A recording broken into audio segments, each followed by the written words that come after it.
Conmigo vamos a trabajar el módulo de comunicación, ¿no? Me han informado que ya han ido, digamos, desarrollando el curso, han visto ya conflictos, han visto mecanismos alternativos de resolución de conflictos, han visto también modelos conciliatorios, y lo que corresponde digamos, al día de hoy es desarrollar el módulo de comunicación, ¿bien? Entonces, antes, digamos, de abordar el tema, primero, seguro esto ya se lo han recordado, pero igual, digamos, no está de más decirlo nuevamente. El curso comprende dos momentos, ¿no? Un momento lectivo, teórico, y otro momento más bien de carácter práctico. En este primer momento, en el teórico, es que vamos a desarrollar una serie de módulos como conflicto, comunicación, negociación, procedimiento conciliatorio, ética, etcétera, ¿no? Donde se les va a suministrar a ustedes un conjunto de técnicas, de estrategia, de saberes teóricos para que puedan luego volcarlos por entero al ejercicio mismo de la conciliación extrajudicial. Eso en el primer momento. Y luego viene el segundo momento, que es al finalizar el curso, que es la fase práctica, ¿no? En esta fase práctica, buenos días, Catherine, ¿no? En esta fase práctica lo que se va a exigir es que ustedes sean capaces de desarrollar de forma simulada una audiencia de conciliación. ¿Y eso qué implica? Que van a tener que manejar al dedillo todos los elementos que están involucrados dentro de una audiencia, desde el monólogo de apertura, ahora vamos a ver de qué se trata, ¿no? Desde el monólogo de apertura, la fase de comunicación, la fase de negociación, la fase de cierre, el acta de conciliación y demás, ¿no? O sea, al finalizar el curso, ustedes deben ser capaces de sobrellevar de manera, digamos, integral, total, ¿no?, todas las fases, y deben saber hacer uso de todas las herramientas y estrategias que implica una audiencia de conciliación extrajudicial. ¿Bien? Ahora, en este módulo, en el de comunicación, vamos a ver, digamos, vamos a darle un pequeño espacio, ahora por la tarde y mañana temprano, ¿no?, a esto que yo he llamado el monólogo de apertura, que eso es importantísimo. Cuando una audiencia de conciliación empieza, el conciliador hace un pequeño monólogo, en el sentido de que hace un soliloquio, habla él solo. ¿Y qué cosa dice en este monólogo, no? Explica en principio qué cosa es la conciliación. Bueno, brevemente se presenta a las partes, ¿no?, pero explica qué cosa es la conciliación en términos sencillos, ¿no? Explica cuáles son los principios que están vinculados a la conciliación: imparcialidad, confidencialidad. Explica cuáles son las bondades, las virtudes que tiene, ¿no? Es económico, es rápido, es seguro. Habla del acta de conciliación, ¿no? Esto es fundamental porque es lo que le da garantía a todo el proceso, ¿bien? Habla también de las normas, digamos, de conducta que se van a seguir durante la audiencia, y menciona también algunas metodologías que utilizamos dentro de la conciliación, que ya lo veremos también más detalladamente, ¿bien? Pero bien, ese pequeño discurso, ese monólogo de inicio, de apertura, no debe tomarles más de 5 minutos, no debe tomarles más de 5 minutos. Y en este monólogo es que tienen que informar, ¿no?, a las partes de todo lo que se va a hacer también durante el proceso, ¿no? Porque si omitimos una de estas partes se podría prestar a ciertas suspicacias y demás. Ya lo veremos con más calma, pero igual lo voy adelantando. ¿Bien? Ok. El día de hoy vamos a empezar con el módulo de comunicación, ¿no? Ahora, todos los módulos, se habrán dado cuenta ustedes, ¿no?, están concatenados, están relacionados, ¿no? No es que uno vaya de forma dispar respecto del otro, ¿no? Todos están muy bien concatenados, y ahora vamos a mostrar cómo es que la comunicación guarda una relación con el módulo, por ejemplo, de conflicto, ¿no? Es decir, el conflicto y la comunicación son dos fenómenos que tienen muchos puntos en común, y ahora lo vamos a ver. ¿Okay? Para esto voy a presentar pantalla. A ver. Permítanme. Ya. Avísenme, díganme por favor si se puede ver lo que estoy compartiendo.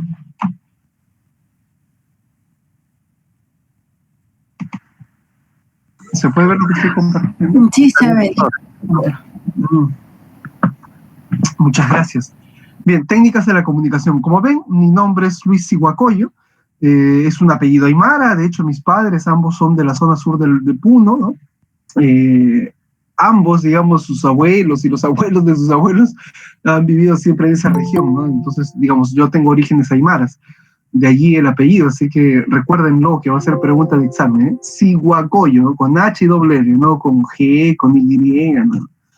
Y mi número de registro es el 148, ¿no? ¿Por qué es importante mencionar esto? Todos los capacitadores que ofrecemos, digamos, los cursos de conciliación, para poder dictarlos debemos estar previamente acreditados por el ministerio. Entonces, uno puede, digamos, llamar o verificar, ¿no? Consultar con el número de registro para que pueda ver si efectivamente, ¿no?, este capacitador, digamos, está facultado para dar ese tipo de charlas, ¿no? Entonces, mi número de registro es el 148, así que pues, si alguien tiene dudas y demás, este es un centro, digamos, de formación bastante serio. Yo vengo trabajando ya con el doctor Paul, con la doctora Karina, ya algunos años, ¿no? Entonces, no tengan, digamos, ningún tipo de inquietud al respecto, ¿no?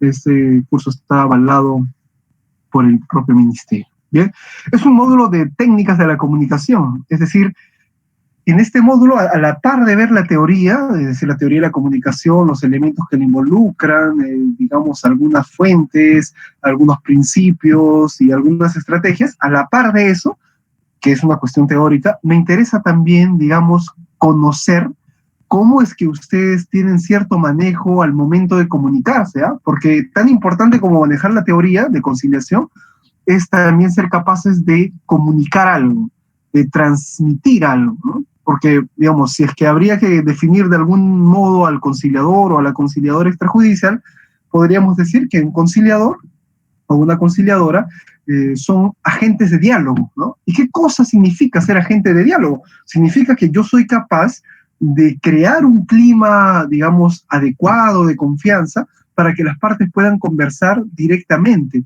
puedan, digamos, salir de la situación de conflicto que tienen y tengan esa propensión a querer dialogar con el otro, ¿no?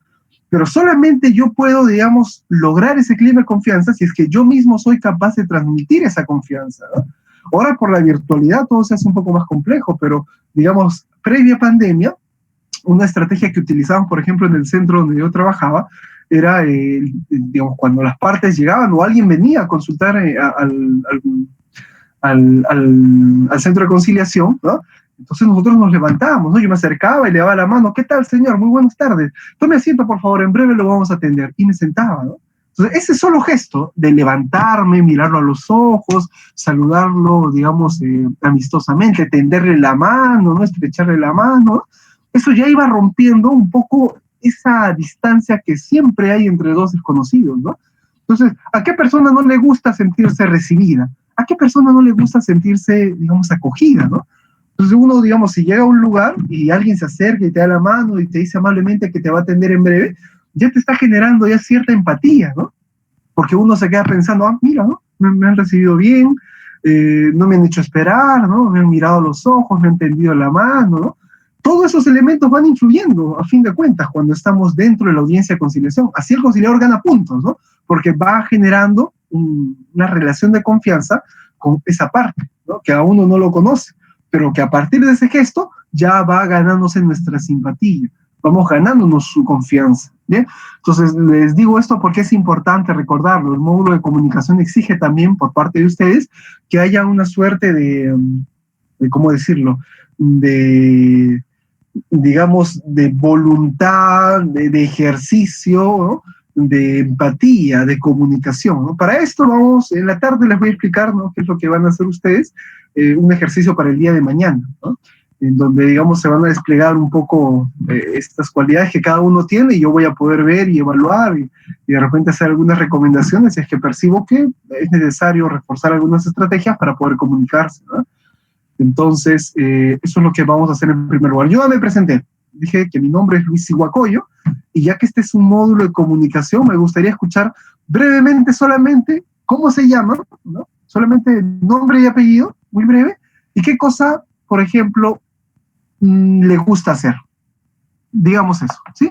Muy brevemente, solamente quiero escucharlos y quiero conocerlos para que no sea solamente yo durante toda la clase haciendo un largo monólogo, ¿no? Entonces, ya somos 18 personas, así que me gustaría, digamos, empezar. Yo los voy a ir llamando, yo acá tengo un orden, y de acuerdo a eso, de repente solamente me dicen su nombre y qué cosa les gusta hacer, ¿no? De la forma, digamos, más natural, y pasamos al siguiente. Abel Rodas, ¿está por allí?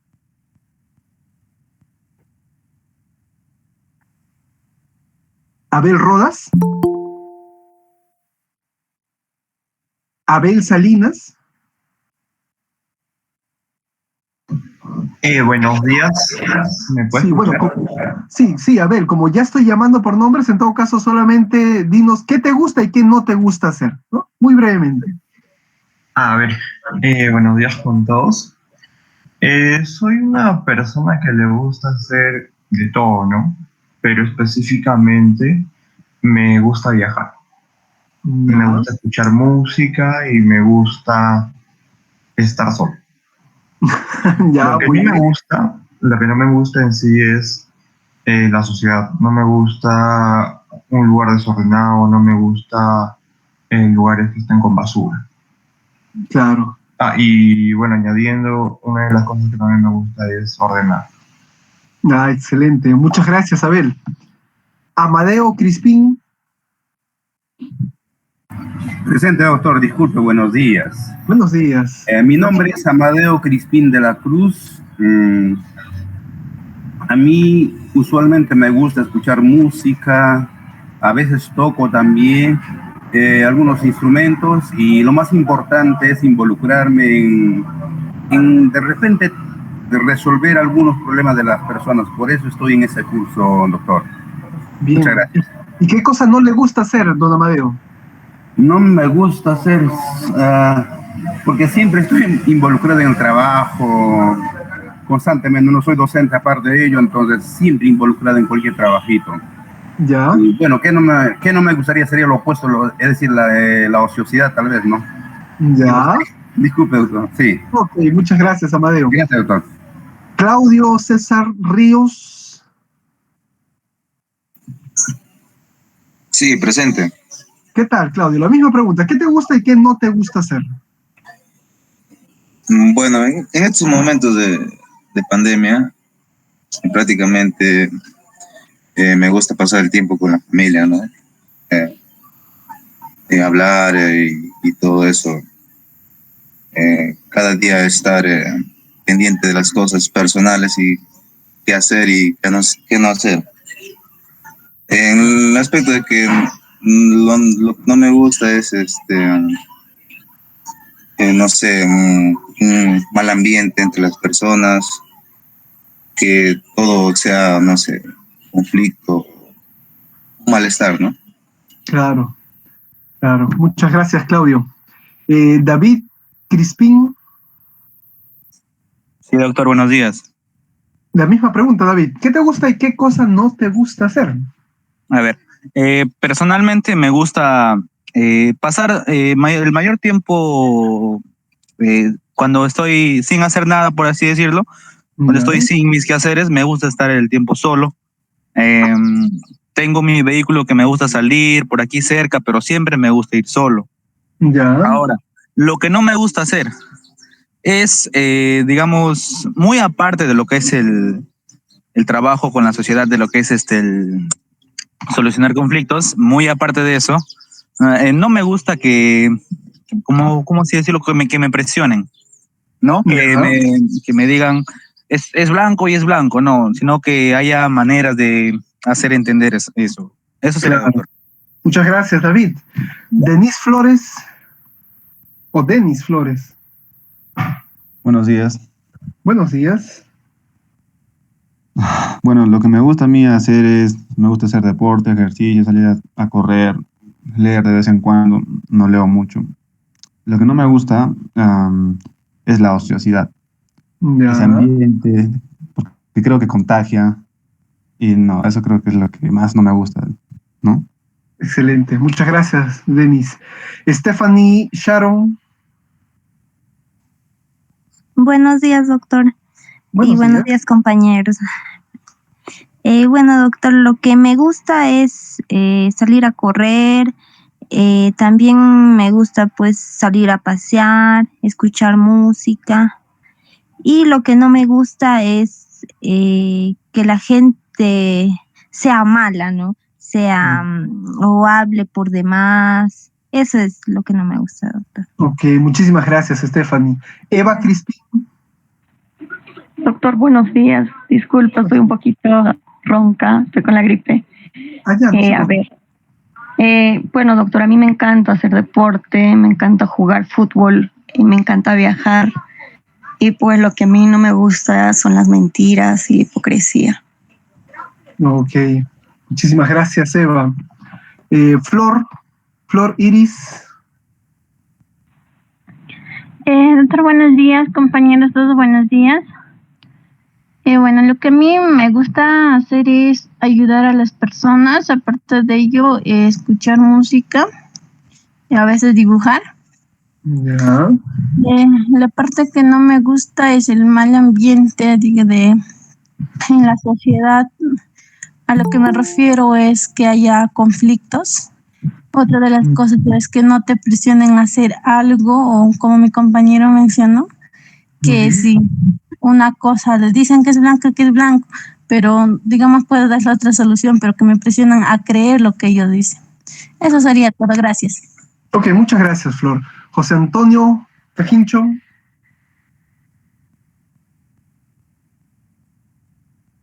José Antonio, ¿está por allí? O José Carlos Acevedo. Doctor, buenos días, ¿cómo está? Bueno, a mí lo que en particular me encanta es el hecho de poder viajar, poder compartir reuniones amenas con mis amigos, compañeros y generar lazos de amistades. Eso es lo que más me encanta. En contraposición, lo que sí no me gusta son el hecho de que a veces cuando se tranza amistades o nexos, no me gusta en lo absoluto que se pueda hacer desleal o generar mentiras, porque eso sería lo peor desde mi punto de vista. Claro que sí. Muchísimas gracias, José Carlos. Profesor, buenos días. Disculpe, soy José Antonio Cajincho Rojas. Disculpe, profesor, no podía encender mi micrófono. Profesor, no se preocupe, lo escuchamos. Lo que a mí me gusta es la vida práctica, la vida más práctica y lo que no me gusta es el desorden y ¿cómo se llama? La no tolerancia, profesor. Eso es todo, profesor. Ok, muchísimas gracias, José Antonio. Catherine Sheila. Doctor, buenos días, compañeros, buenos días. Lo que más me gusta es estar con mi familia, salir de paseo, viajar, pero por este tema de la pandemia estamos en casa, ¿no? Cuidándonos y protegiéndonos. Lo que no me gusta son, como refirió mi compañero, los amigos desleales, las personas en que tú depositas tu confianza, pero a veces te están traicionando, disculpe el término. No me gustan las mentiras, así que a veces a tu frente te dicen bonito, pero a tu espalda te están trajando, ¿no? Eso es todo, doctor, gracias. Ok, muchas gracias. Liliana Córdoba.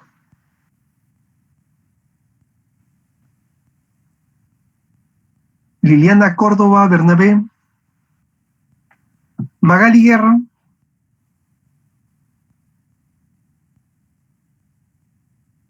Magali Guerra. Buenos días, doctor. ¿Qué tal? Buenos días. La misma pregunta. ¿Qué le gusta y qué cosa no le gusta hacer?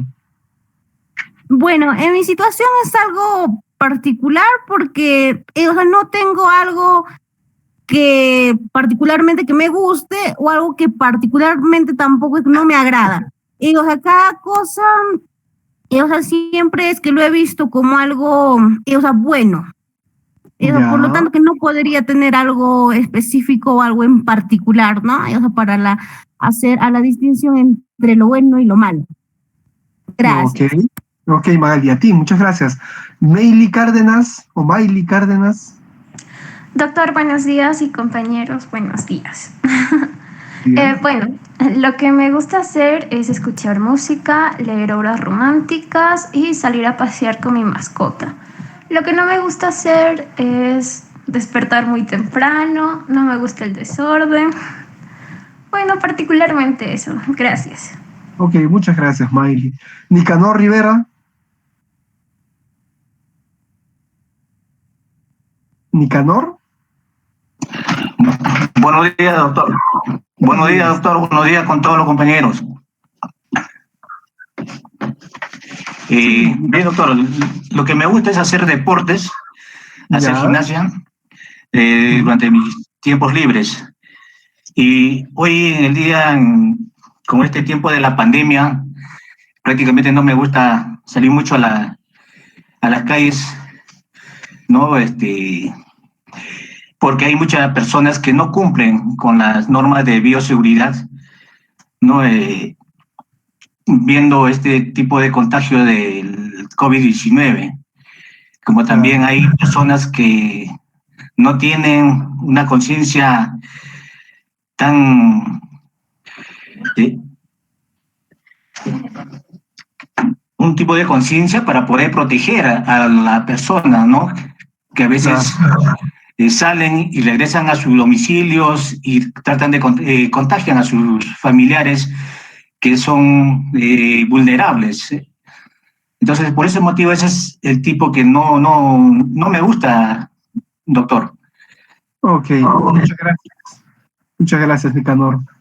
Rolly Henry. Doctor, muy buenos días. Buenos días. Doctor Luis, gusto en saludarlo.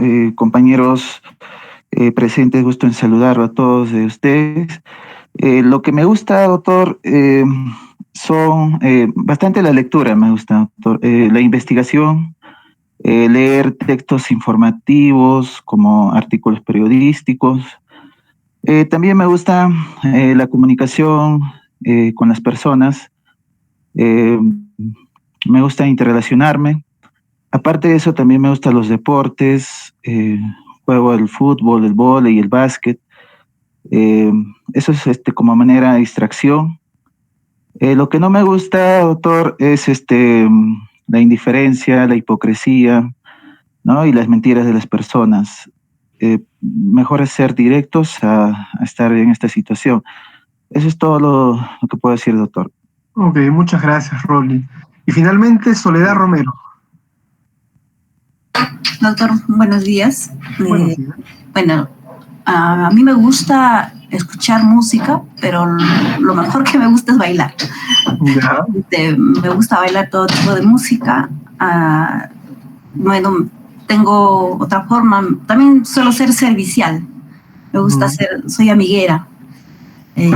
Bueno, es una de las partes que bueno, pues no me lleva a ser un poco sociable. Claro. Y cosas que no me gusta la gente de mal carácter, ¿no? La gente problemática o las personas que están malintencionadas. Eso es lo que no me gusta. Ok, muchísimas gracias. Bien. Bien, este pequeño ejercicio a mí me ayuda a percibir varias cosas, ¿no? En principio, y es lo más notorio, lo más evidente, ¿no? Lo que salta a primera vista es el tono de voz con el que ustedes, digamos, se comunican, ¿no? Porque por lo general, ¿no? Cuando uno saluda a alguien o le preguntas algo a alguien, la forma en cómo te responde te va diciendo ya más o menos qué tipo de, digamos, tono de voz utiliza y te va mostrando también una parte de la personalidad, ¿no? Hay personas que son muy tímidas, que cuando tú le preguntas algo te responden muy bajito y apenas, ¿no? Como hay otras que, digamos, tienen mucha seguridad y entonces empiezan, digamos, a explayarse y demás, ¿no? En este grupo, curiosamente, todos tienen un buen, digamos, manejo discursivo, ¿no? En ninguno, por lo menos, he podido percibir cierta timidez, ¿no? Todos lo han hecho con mucha soltura y demás. Eso es un buen síntoma, ¿no?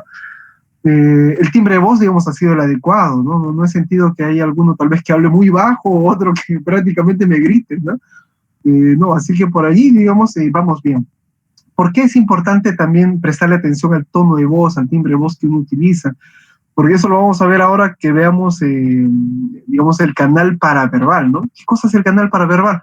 Es este canal de la comunicación, ¿no? Que me dice a mí que el timbre de voz, la forma en cómo yo utilizo, digamos, mis tonalidades, mis matices de voz, también cumplen una función en la transmisión de la comunicación, ¿no? Porque, por ejemplo, no es lo mismo decir enciendan sus cámaras que decir enciendan sus cámaras, ¿no?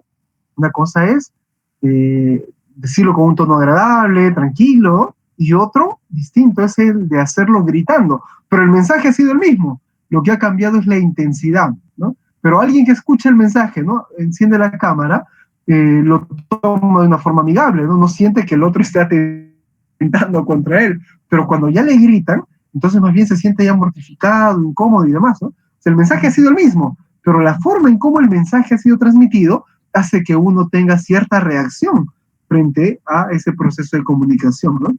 Entonces, el timbre de voz es importantísimo. Cuando estemos además en la audiencia de conciliación, debemos guardar mucho cuidado con el asunto de la forma en cómo nosotros nos expresamos, cómo nosotros, digamos, utilizamos todos los recursos que tenemos para comunicarnos con las partes, ¿no?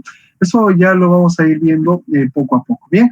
Entonces, les decía que en primer lugar había que tender un puente con el módulo, digamos, uno de los módulos anteriores que habían visto, que es el módulo de conflicto, ¿no? Seguro han visto en ese módulo que el ser humano no puede evitar los conflictos, ¿no? Es algo que lo acompaña de por sí, ¿no? Entonces, ahí un poco para hacer un ejercicio de reflexión, me gustaría preguntar, ¿qué cosa creen ustedes que es que tenemos nosotros los seres humanos, tanto hombres como mujeres, ¿no?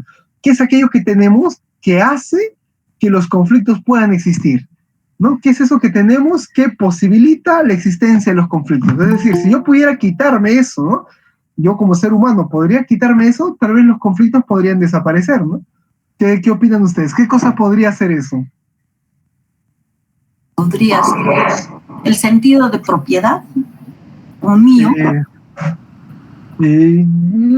Ya, pero eso más bien está como que en la consecuencia, ¿no? Okay. Pero está bien, pensemos, ¿no? La idea es reflexionar, a ver, ¿qué cosa es aquello que yo tengo como ser humano que hace que yo tenga conflictos con los demás? Y si me lo quitara, tal vez los conflictos podrían también desaparecer. ¿Qué podría ser? ¿Qué dicen ustedes?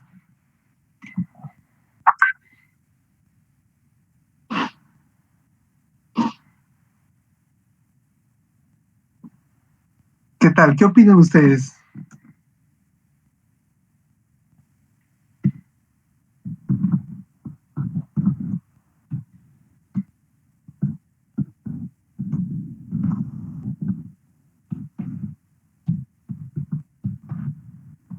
A ver, ¿me escuchan? Sí, doctor, lo escuchamos. Estamos pensando. Claro, profesor, disculpe, ¿podría repetir la pregunta? Como estoy en movimiento, no le tomé un poquito porque por la boya, profesor. ¿Podría repetir la pregunta? Por supuesto que sí. Claro que sí. Yo les preguntaba, ¿qué es aquello que tenemos los seres humanos, ¿no? Que hace que los conflictos existan, ¿no? Es decir, si yo pudiera quitarme ese elemento que yo tengo, ¿no? Natural, si yo pudiera quitármelo, quizás los conflictos podrían desaparecer, ¿no? ¿Qué es eso que nos obliga a nosotros, como seres humanos, a desarrollar conflictos con los demás? Los intereses, doctor. Ya, bueno, los intereses, las percepciones, las manías, la personalidad, todo eso entra en juego precisamente porque está esto antes. Hay un elemento anterior. ¿Amadeo? Doctor. Sí, Amadeo. Las posiciones también es uno de los problemas, doctor. Ya, muy bien. Las posiciones, los intereses, todo eso entra en juego cuando el conflicto, digamos, ya está, ¿no? Ya está en marcha, ya se ha hecho manifiesto, ¿no? Pero hay algo que está anterior, ¿no? Es decir, está como que debajo, todo el tiempo sosteniendo la posibilidad de que existan los conflictos. ¿Qué podría ser eso? El odio, doctor. ¿Perdón? El odio, doctor. El odio, bueno, el odio, los sentimientos y las emociones afloran precisamente porque existe eso, ¿no? Entonces, hay algo que está ahí detrás, es anterior a todo eso, es anterior a las pasiones. La ambición, profesor. Ya, antes de la ambición, de las emociones, de las sensaciones, ¿no?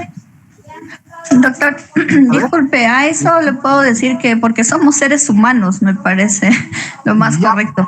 Ya, somos seres humanos. ¿Y qué cosa significa ser humano? La falta de comunicación. No somos razonables. Están cerca. Tiene que ver con la naturaleza humana.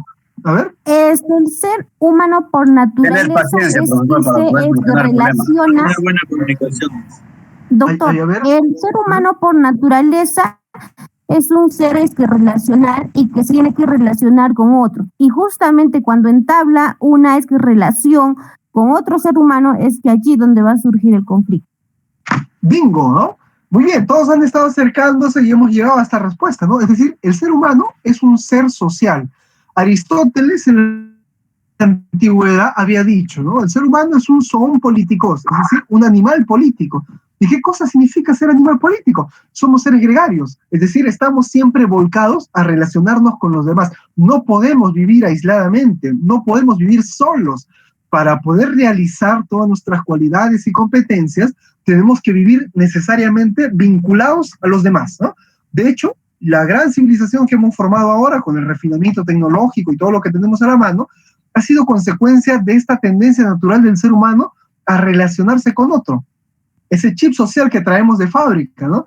Piensen ustedes, ¿cómo se formó esta gran civilización? Primero con pequeños grupos que se reunían por ciertos intereses y demás, o lo que fuese, ¿no? Para poder comer, para salvaguardarse del peligro o del frío, ¿no? Y luego se formaron pequeñas familias. Esas familias formaron pequeñas aldeas. Las aldeas fueron formando pueblos, culturas, ¿no? Hasta alcanzar, insisto, el refinamiento civilizatorio que tenemos hoy en día, ¿no? Entonces, la relación, ese chip social, ese carácter relacional que tiene el ser humano es lo que posibilita el conflicto. ¿Por qué? Porque si yo digo de forma natural, soy un ser social, ¿no? Entonces, eso me obliga a mí a enfrentarme con otros, a estar con otros. Y cuando yo estoy con otra persona, estoy frente a otra persona, allí pongo en juego todas mis creencias, mis ideas, mis costumbres, mi percepción del mundo, ¿no? Y la confronto con las ideas, las creencias y las costumbres que tiene esa otra persona. Y esa confrontación de percepciones, de hechos, de ideas, de sentimientos, etcétera, ¿no? Esa confrontación es lo que genera un conflicto, ¿no? Entonces, así podríamos decir que los conflictos no son otra cosa, ¿no? Que la diferencia de percepciones respecto de las cosas o los hechos, ¿no?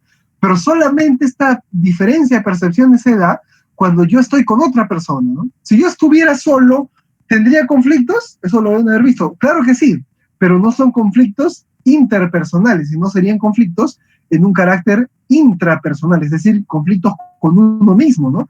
Piensen ustedes, ¿no? Un anacoreta del siglo, no sé, pues 8, 9, en la Edad Media, que se iba al monte a vivir solo, ¿no? Era un ermitaño para vivir en armonía consigo y con Dios, ¿no?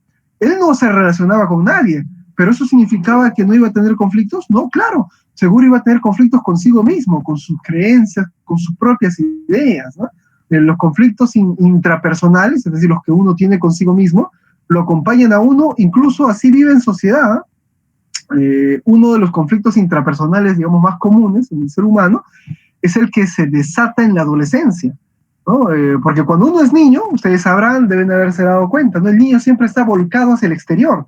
El niño ve una hormiga caminando y se queda maravillado, ve una mariposa y que se queda deslumbrado, porque su mirada está siempre hacia afuera, ¿no? Está descubriendo el mundo le parece algo inédito, algo extraño, y él está descubriendo, ¿no? Pero cuando llega a cierta edad, cuando empieza la adolescencia, esa mirada que se volcaba hacia lo externo, hacia afuera, hacia el mundo, ahora empieza a volcarse sobre sí mismo, hasta que descubre el espejo, ¿no? Y entonces ese adolescente ya no está preocupado en mirar hacia afuera, sino empieza a mirarse a sí mismo, ¿no? Y el espejo le revela una serie de cosas, ¿no? Por ejemplo, uno podría decir, no me gusta el color de piel que tengo, o no me gusta la estatura que tengo, o no me gusta, no sé, pues la forma de mis ojos, no me gusta el apellido que tengo, etcétera, ¿no? Mil cosas. Y allí, cuando se enfrenta consigo mismo, es que empiezan estos conflictos intrapersonales, ¿no? Y si uno no lo sabe manejar bien, o si no hay nadie al costado que lo ayude, digamos, a sobrellevarlos, eso se podrían convertir en ciertos complejos, ¿no? Eso ya, digamos, le compete al campo estricto de la psicología. Pero insisto, los conflictos intrapersonales nos van a acompañar así estemos solos o así vivamos en sociedad, ¿no? Entonces, en resumen, el ser humano es un ser social. ¿Eso qué significa? Vive con otros. Y al vivir con otros va confrontando sus ideas, creencias, percepciones, costumbres, etcétera, ¿no? Y ahí es donde se generan los conflictos, ¿no? Porque vives con otro y confrontas tus ideas, ¿no? Entonces, ¿es inevitable el conflicto? Sí, es inevitable.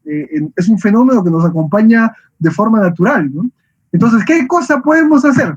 tenemos dos respuestas a esa pregunta, ¿no? Podemos rehuir el conflicto, ¿no? Lo cual no significa solucionarlo, sino simplemente escapar y hacer que este conflicto se agudice, ¿no? O, segunda opción, podemos enfrentar ese conflicto. ¿Sí? Podemos darle una salida, darle una solución a ese conflicto. Entonces, una de las herramientas que la naturaleza también nos ha entregado, de forma muy sabia, ¿no? Es el fenómeno o la herramienta de la comunicación. La comunicación, el módulo al que vamos a dedicar estas horas, las de hoy y las de mañana, ¿no? La comunicación es una herramienta fundamental, porque por medio de la comunicación, por medio del diálogo, ¿no? El ser humano puede disipar los conflictos que tiene, ¿no? Imaginen ustedes, si nosotros fuéramos una especie, que tiene conflictos, pero que no tiene una herramienta de solución como la comunicación, que no pudiéramos comunicarnos, ¿no? Eso sí sería un desastre, ¿no? Sería una catástrofe. Pero, insisto, así como el conflicto se da de forma natural, la comunicación también se da de forma natural, es como una respuesta natural, ¿no? Piensen ustedes, ¿no? Todo lo que nosotros hacemos constantemente está comunicando. No hay nada, no hay absolutamente nada que deje de comunicar, ¿no? Es decir, si yo dijera, por ejemplo, ahora digo, yo Luis, no sé, pues ya no quiero dictar clase, pues, ¿no? Y cruzo mis brazos y me quedo así en silencio, ¿no? Ya, ese silencio, ese cruzar los brazos, ya les está dando, digamos, un contenido a ustedes, ¿no? Ustedes podrían pensar, pero ¿qué pasó, no? Algo lo ha incomodado, o de repente se le ha ido el micro, o está fallando el internet, o qué, ¿no? Mil cosas, ¿no? Es decir, están interpretando lo que yo he hecho. El quedarme solo quieto y en silencio ya es ocasión de que despierte ustedes un tipo de mensaje, ¿no? Entonces, así uno no quiera comunicar, siempre está comunicando, ¿no? Es como que uno va a una fiesta y ve a alguien sentado en la silla sin bailar, ¿no? Que uno empieza a enfocarse y decir, algo ha pasado, ¿no? Porque este chico no quiere bailar, este señor, esta señorita no quiere bailar, ¿no? Entonces ya te está comunicando algo, ¿no? O entras a un salón de clase y ves que todos los alumnos participan, los niños, ¿no? Y hay un niño que es callado, ¿no? No dice nada y se queda quieto, ¿no? Tu atención se enfoca en él, porque ya te está comunicando. El hecho de no hacer nada también ya te está comunicando algo, ¿no? Entonces, quiero que recuerden esto porque vamos a recaer sobre lo mismo cuando veamos principios de la comunicación, ¿no? Uno de esos principios es precisamente este que les estoy mencionando. El ser humano nunca deja de comunicar, siempre está comunicando y siempre está interpretando lo que le comunican, ¿eh? Por ejemplo, yo he empezado el curso hoy día con ustedes y seguro desde que empecé, ¿no? Y activé mi cámara, ustedes me quedaron viendo, que digamos observaron cómo era, de cómo me expresaba, cómo hablaba, y a cada instante, de repente, cómo uso las manos, o cómo muevo, o le doy disposición a mi cuerpo, ¿no? Ustedes van interpretando también cada uno de esos gestos, de esos movimientos, de las formas, cómo lo digo, e incluso de las cosas que digo, ¿no? Entonces, ustedes también están allí, decodificando, interpretando todo lo que yo hago, ¿no? Porque el ser humano es así. Entonces, eso que están haciendo ustedes conmigo, también lo van a hacer las partes con ustedes cuando sean conciliadores y estén en la audiencia de conciliación extrajudicial, ¿no? Ya en la audiencia, el conciliador, es decir, ustedes van a estar, digamos, haciendo el monólogo de apertura, empezando, las partes van a empezar a interpretar lo que ustedes hacen, ¿no? Cómo hablan, si son un poco tímidos, si lo hacen muy fuertes, si inspiran confianza, si usan las manos, si tienen los ojos cerrados, si juegan con algo, si están distraídos, todo eso lo van a ir interpretando las partes, ¿no? Entonces, hay que tener siempre mucho cuidado con lo que decimos y con lo que hacemos, ¿no? Porque a veces lo que hacemos, sin querer, puede dar a conocer un tipo de mensaje que nosotros no hemos querido dar. Y hay que tener mucho cuidado. Yo les cuento un ejemplo. Yo tengo en la maestría, conocí a un amigo llamado Alberto. Y este amigo Alberto es un poco liberal, ¿no? Viaja, le gusta, digamos, tomar sus tragos, ¿no? Y me cuenta que una vez él estaba por La Oroya y había conocido un grupo de camioneros y se había juntado a tomar con ellos, ¿no? Entonces estaban de madrugada, dice, tomando. Y bueno, en esa época, ¿no? Todavía previa pandemia, lo cotidiano, lo usual era que, digamos, todos tomaban del mismo vaso y circulaba el vaso, ¿no? Entonces, después de un rato de estar tomando, uno de esos camioneros se le acerca a Alberto y le dice, disculpa, a ti te da asco tomar con nosotros, ¿no? Entonces Alberto se queda como que asombrado, un poco extrañado, y le dice, pero ¿por qué dices eso, no? Para nada, yo estoy muy a gusto con ustedes, ¿no? ¿Por qué dices que me da asco tomar contigo y con ustedes, ¿no? Y él le dijo, lo que pasa es que tú eres el único que sacude 2 veces el vaso antes de servirse, ¿no? ¿Qué había pasado, no? Todos seguro habían estado tomando, y entonces recibían el vaso, sacudían una vez y se servían y tomaban, ¿no? Alberto, sin darse cuenta, ¿no? Sacudía 2 veces el vaso y se servía y tomaba. Y ese sacudir 2 veces, ¿no? Les había dicho a los demás, ¿no? Inconscientemente, les había transmitido el mensaje de que a Alberto le daba asco tomar con ellos, por eso lo sacudía 2 veces, ¿no? Porque le daba asco, quería limpiarlo bien, ¿no? Entonces, Alberto, insisto, él no tenía, digamos, la intención de ofender, ni mucho menos dar ese mensaje, pero los demás lo interpretaron así, ¿no? Entonces, a eso me refiero cuando digo que hay que tener mucho cuidado con lo que hacemos, o los gestos que utilizamos, o lo que decimos, ¿no? Y el modo en cómo lo decimos, porque eso también puede influir en las partes que, digamos, que tenemos frente a nosotros, ¿no? Si el día de hoy yo hubiera empezado el curso así, ¿no? Hablando abajo, mirando al piso, o aquí a la mesa, ¿no? Señores, buenos días, mi nombre es Luis, y vamos a desarrollar la audiencia, el módulo de comunicación, ¿no? Bien, voy a presentar diapositivas, muchas gracias. O si yo hubiera empezado el curso así, ustedes se hubieran hecho una imagen también diferente de mí, ¿no? Hubieran dicho, bueno, ¿por qué habla muy bajo? ¿Por qué está mirando hacia abajo? Es muy tímido, es inseguridad, es desconfianza, en fin, ¿no? Muchas cosas que se tejen a partir solamente del hecho de tener una posición y un timbre de voz, ¿no? Eso hay que digamos, manejarlo muy bien, porque si nosotros damos esa imagen en una audiencia de conciliación, una de las partes, o las dos podrían decir, uy, ay, ¿no? Aquí me voy a pasear, ¿no? El conciliador es tímido, me falta confianza, entonces yo aquí voy a salir ganando, ¿no? Entonces hay que tener mucho cuidado con eso. Todo lo que hacemos, todo lo que decimos, los gestos que usamos, todo, en todo momento, absolutamente en todo momento, está transmitiendo un mensaje. ¿Bien? Claro, Alexandra dice, claro, hubiera sido apático, ¿no? Imaginen que yo hubiera empezado así como militar, ¿no? Ya, señores, vamos a empezar la clase, ¿no? Enciendan todas sus cámaras, no es obligatorio, y el que no lo saco del grupo, ¿no? Algo así también, digamos, yo hubiera transmitido una imagen distinta, diferente, ¿no? Entonces sí, pues no, para nada. Todo lo que hacemos está siempre comunicando, transmitiendo, ¿no? Y respecto a lo de las cámaras, no se preocupen, ¿no? Yo lo entiendo perfectamente. Yo, por ejemplo, yo no invito a cualquier persona a mi casa, ¿no? Yo invito a alguien a quien conozco y en quien confío, ¿no? Y a esa persona yo invito a mi casa, ¿no? El encender la cámara es un poco a eso, ¿no? Es como darle la entrada a alguien que uno no conoce. Ustedes no me conocen a mí, ¿no? Entonces no están en la obligación de por qué, digamos, yo tenga que exigirles y querer meterme en su privacidad, ¿no? Así que yo por lo menos en ese aspecto no tengo problema, pero esperemos, ¿no? Esperemos ver, digamos, lo que dice el ministerio, porque ahora, si no me equivoco, fue el 13 de abril, ¿no? Que digamos, salió una resolución ministerial, ¿no? En la que se señalaba que en el plazo máximo de 2 meses, el Ministerio de Justicia debía incorporar una serie de lineamientos, un protocolo para, digamos, iniciar ya los procesos de audiencia de forma virtual, ¿no?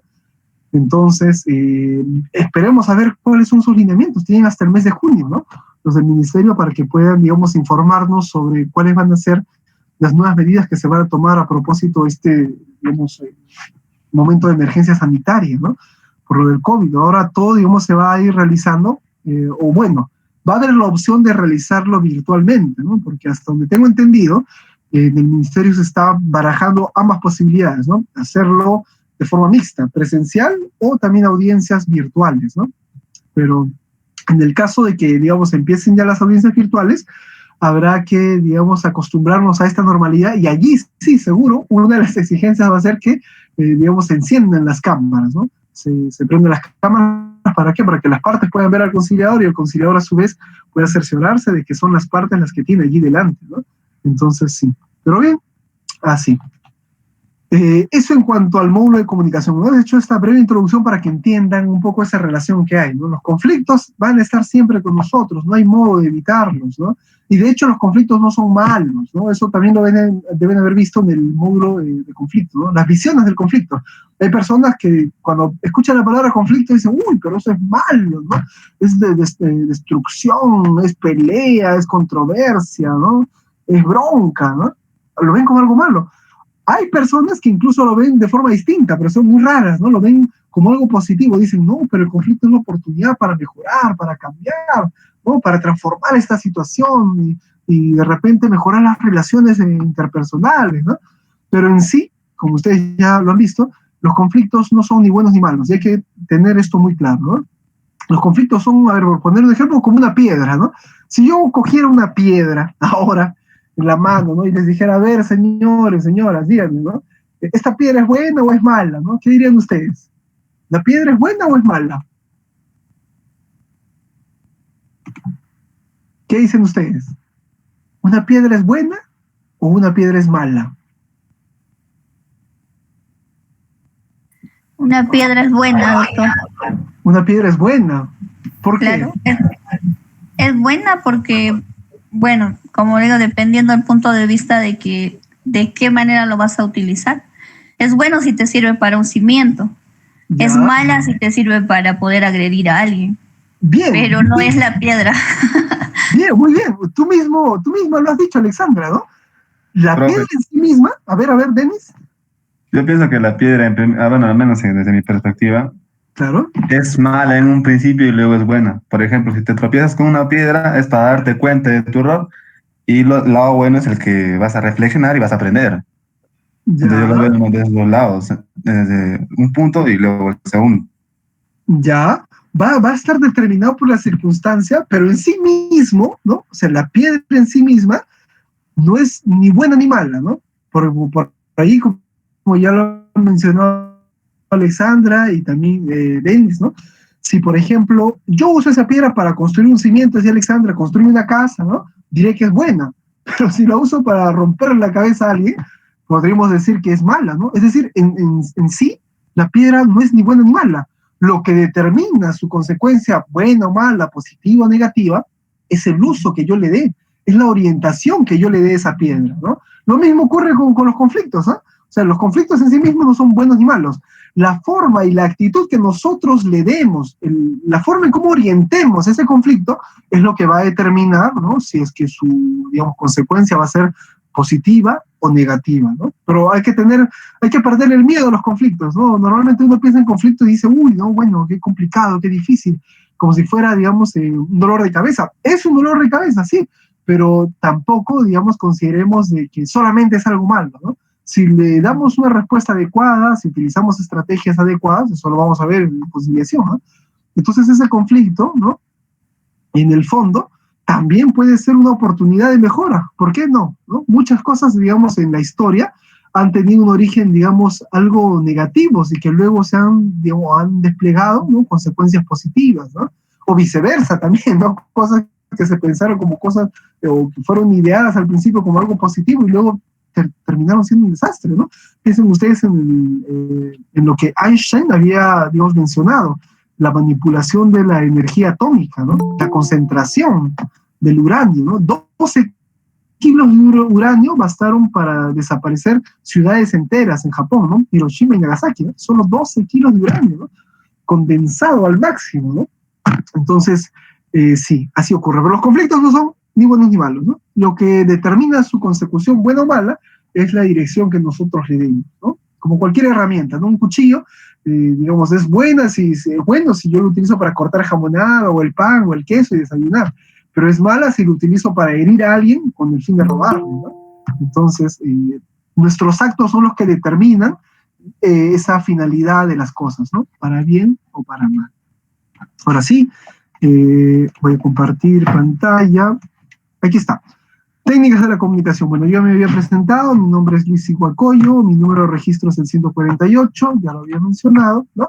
Y vamos a hablar ahora del proceso de comunicación. Esto del proceso de comunicación, en realidad no es un tema nuevo, ¿no? Ya ustedes seguro desde el colegio han visto o han ido trabajando, ¿no? En realidad es un esquema bastante sencillo que siempre se nos ha recordado. Y lo voy a poner aquí para, digamos, tenerlo también en cuenta, ¿no? Este es un proceso de comunicación. Y dentro del proceso de comunicación hay una serie de elementos que están involucrados. Uno de ellos es el emisor, ¿no? Digamos, este de azul que ven aquí y que estoy señalando con el cursor, dentro de este esquema vendría a ser, digamos, el emisor en el momento en el que él emite un mensaje, ¿no? Y mientras él está emitiendo un mensaje, hay una persona que está recepcionando ese mensaje. En ese momento esa persona se convierte en el receptor. Pero puede ocurrir, ¿no?, de que esta persona ha escuchado parte del mensaje y luego empieza a hacer algunas preguntas, ¿no?, o empieza a responder, ¿no? En ese momento, esta persona que era una receptora empieza a dejar de ser receptora y se convierte en emisor, ¿no? Y este que era un emisor empieza a convertirse en receptor, ¿no? Entonces, el elemento de la recepción o del emisor, ¿no?, pueden ir alternando, ¿no?, de acuerdo a la dinámica de esa comunicación. Lo que no cambia es la estructura, ¿no? Siempre cuando alguien emite un mensaje, se le llama emisor. Y cuando alguien recibe un mensaje, se le llama receptor, ¿bien? El mensaje es, digamos, lo que se está comunicando. Y normalmente lo que se comunica siempre va a través de un canal, ¿no? Por ejemplo, yo ahora mismo les estoy comunicando algún tipo de información a ustedes, ¿no?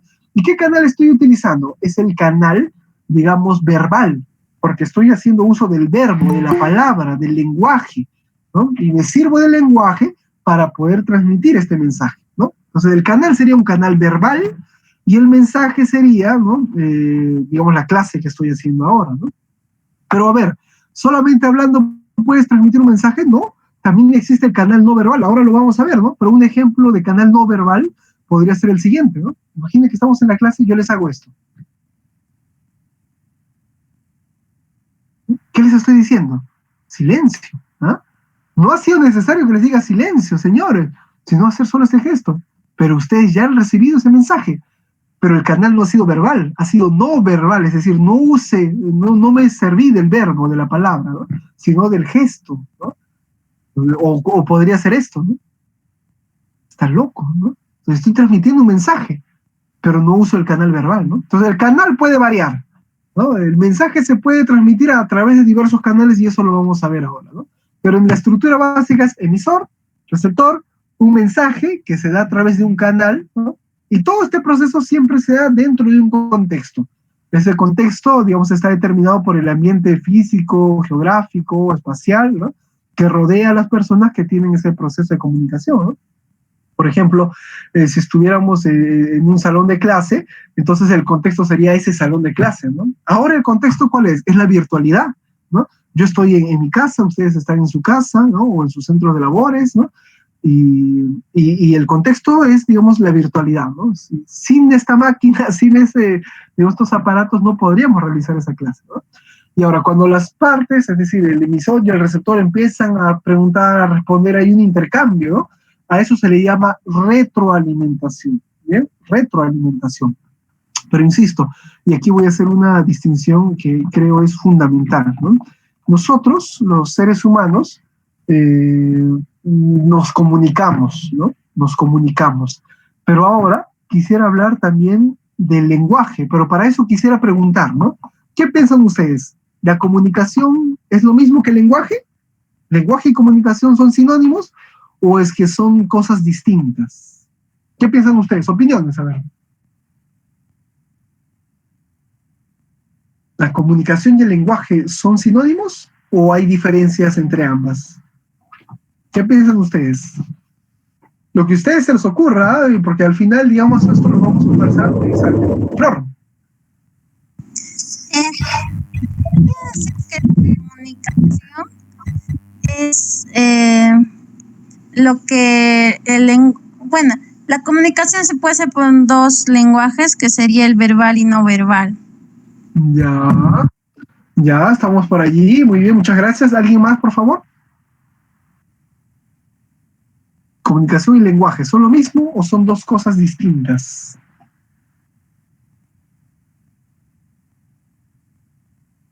A ver. Doctor, disculpe, tomaría el lenguaje respecto al idioma, la lengua que uno tiene, ¿no? Ya. ¿Y la comunicación? Y la comunicación sería el medio o el canal que uno pueda comunicarse. Ya, ok, muchas gracias, Alexandra. Bien. En principio, digamos, ambas personas que han participado han reconocido que, muchas gracias, de hecho, por su participación, ¿no?, han reconocido que comunicación y lenguaje son diferentes. Y eso está bien, ¿no? Porque normalmente uno escucha que, digamos, en los medios de prensa o la gente, ¿no?, cuando habla de lenguaje y comunicación, lo utiliza como si fueran sinónimos. Y no son sinónimos, ¿no? Ahora vamos a ver en qué radica su diferencia, ¿no? La comunicación es este fenómeno general, ¿no?, que consiste en la transmisión de un mensaje, ¿no? Ahora, uno puede transmitir un mensaje no solamente a través del lenguaje, ¿ah? Ya les había dicho, si yo hago esto, ¿no?, o si yo hago esto, ya les estoy transmitiendo un mensaje y no ha habido necesidad de apelar a las palabras, es decir, no ha habido necesidad de utilizar el verbo, la palabra, el lenguaje, ¿no? Entonces, el lenguaje es uno de los caminos, uno de los instrumentos, uno de los mecanismos que está dentro del universo general de la comunicación y que nos permite comunicarnos de forma específica a los seres humanos.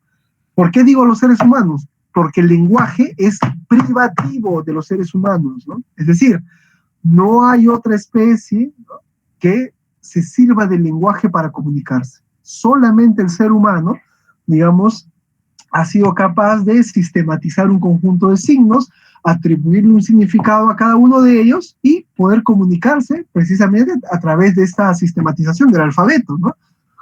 Piensen ustedes qué otro animal, digamos, se sirve el alfabeto para leer o para escribir o para comunicarse, ¿no? Solamente el ser humano, ¿no? Y esto ha sido, digamos, producto de un largo proceso de desarrollo histórico, ¿no? Ustedes saben que al principio los seres humanos, cuando buscaron comunicarse con signos, ¿no?, hacían dibujos, los llamados ideogramas, ¿no? Luego recién aparecen los signos, luego recién ya en un periodo tardío, ¿no?, aparece ya el alfabeto, ¿no?, en donde ya, digamos, se ha sistematizado, se ha sintetizado, ¿no?, digamos, esa información, y que ahora nos sirve para comunicarnos y que lo enseñamos de forma natural, ¿no? Uno va al colegio y aprende a leer y escribir. Más bien, cuando alguien no sabe leer y escribir, uno se asombra, ¿no? Y dice, pero ¿por qué no sabe leer y escribir, no? Porque ya lo natural con nosotros ha sido digamos, interiorizar el lenguaje dentro de nuestra vida, ¿no? Tenemos necesariamente que comunicarnos a través del lenguaje, pero el lenguaje no ha estado desde el principio.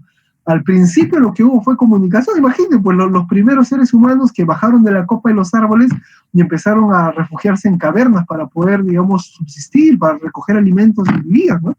Ellos no sabían, digamos, utilizar el lenguaje. Lo que usaban de repente eran sonidos o hacían señas. De repente querían capturar a un mamut, ¿no?, y hacían señas para organizarse y atraparlo y matarlo y comerlo, ¿no? Pero así empezaron los seres humanos comunicándose, y ya posteriormente surge, digamos, la posibilidad de generar un lenguaje. Primero oral, ¿no? Primero seguro fue la repetición de sonidos, ¿no? Seguro cuando al principio dijeron, bueno, necesitamos otro sistema para comunicarnos, ¿no? Yo cuando estoy capturando al mamut y quiero decirle al otro, tírale la lanza, ¿no? Debo de generar un sonido diferente, ¿no?, para que no entienda que yo le estoy diciendo, no sé, pues, corre, ¿no? De repente yo quiero decirle, corre, se me escapó de aquí, salva tu vida, ¿no? O quiero decirle, tira la lanza, ¿no? Ya lo atrapamos aquí atrás, encéstale la lanza, ¿no? Tengo que emitir sonidos diferentes. El ser humano empezó a pensar y dijo, tengo que emitir sonidos diferentes porque si no el otro no podría entenderme, ¿no?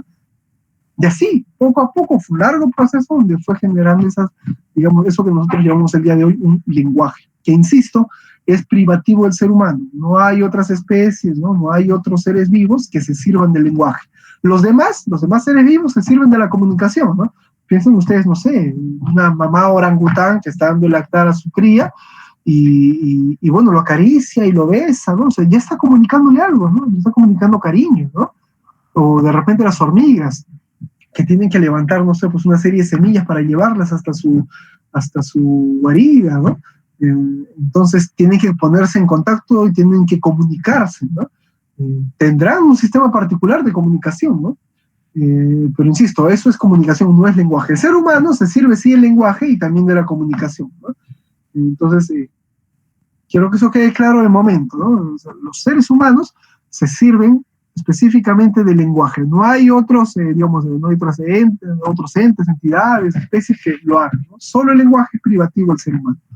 Bien, ahora sí, muchas gracias a los que participaron. Ahora sí, nos habíamos quedado aquí, ¿no? El esquema del proceso de comunicación, ¿no? Entonces, emisor, receptor, mensaje, este mensaje se da a través de un canal, y todo este proceso de transmisión del mensaje entre el emisor y el receptor se da en un contexto específico, ¿no? Entonces, esos son los elementos que intervienen dentro del proceso de comunicación. Bien, seguimos avanzando. Bueno, aquí he puesto una pequeña silueta para mostrar que el lenguaje no es del todo exacto, sino que el lenguaje puede también ser ocasión para generar cierto tipo de ambigüedades, ¿no? Por ejemplo, aquí hay un verdugo, ¿no? Digamos, va a decapitar a la otra persona. Ahí tenemos la invención esta que se hizo muy popular en el siglo XVIII francés, ¿no? La guillotina. Entonces ahí está el verdugo y está contestando una llamada y le dice, sí, después te llamo, ahora tengo que cortar, ¿no? Porque el lenguaje, insisto, admite este tipo de ambigüedades, ¿no? Es decir, se dan este tipo de cosas. Incluso dentro de una misma lengua, esa ambigüedad se hace posible, ¿no? Los fusos, las formas de cómo se utilizan las palabras, también suelen ser ocasión de confusiones, insisto, dentro de un mismo lenguaje, ¿no? Y les cuento una anécdota. Yo estuve hace unos años en Cuba y recuerdo que el primer día que yo llegué, ¿no? Bueno, nos reunimos con un grupo, había gente de Centroamérica sobre todo, ¿no? De México, El Salvador, Guatemala. Entonces nos fuimos a una juguería a tomar. Era la primera vez que yo estaba allí, ¿no? Ellos habían estado ya un par de veces en Cuba, ¿no? Entonces cuando entramos a la juguería me ofrecieron a mí la cartilla donde estaban pues las frutas, las fotos de las frutas para poder elegir a ver qué jugo quieres, ¿no? Entonces cuando se me acercó la señorita y me dijo, bueno, y disculpe usted, ¿qué va a pedir, no? Y yo le dije, bueno, a ver, deme un jugo de papaya, ¿no? Y entonces la señorita se me quedó mirando y se puso roja, ¿no? Y se fue, ¿no? Entonces, yo no entendí por qué su reacción, ¿no? Ya luego mis amigos centroamericanos me hicieron caer en la cuenta de que en buena parte de Centroamérica, ¿no? Llámese incluso Cuba, la zona de la Martinica, ¿no? Centroamérica, Nicaragua, Costa Rica, México, ¿no? Allí, cuando quieren referirse a la papaya, a la que nosotros llamamos papaya, no le dicen papaya, ¿no? Porque allí, papaya significa otra cosa, ¿no? La papaya alude al, digamos, sistema reproductor femenino, ¿no? O sea, alude a eso. Entonces, la gente no dice allá, digamos, papaya. Entonces, ¿qué hay que decir, Luis, cuando vayamos a Centroamérica y queramos un jugo de papaya, ¿no? Tienen que decir fruta bomba, ¿no? Así de curioso, así de raro, ¿no? Uno quiere un jugo de papaya y tiene que decir, quiero un jugo fruta bomba. Entonces ya todos entienden que se trata de esa fruta, ¿no? Pero por favor, ya están advertidos, no vayan a decir... sí, pues, en realidad era así, ¿no? Entonces ahí se dan cuenta que el lenguaje no es muy exacto, el lenguaje también admite, digamos, esas ambigüedades, esas diferencias de significado, ¿no? Hay palabras que, digamos, se utilizan en nuestra lengua que no significan lo mismo en un país que también, digamos, habla español, ¿no? Por ejemplo, es un ejemplo que ahora se ve muy, muy, muy cercano, ¿no? Ahora, digamos que hubo, digamos, una fuerte inyección de población venezolana en el Perú, ¿no? Yo he escuchado el término que utilizan ellos para, digamos, referirse a alguien que está, digamos, un poco incómodo, molesto, fastidiado, ¿no? Ellos dicen arrecho, ¿no? Oye, tú estás arrecho, le dicen, ¿no? Entonces, aquí en el Perú, arrecho significa otra cosa, a pesar de que hablamos el mismo código, el español.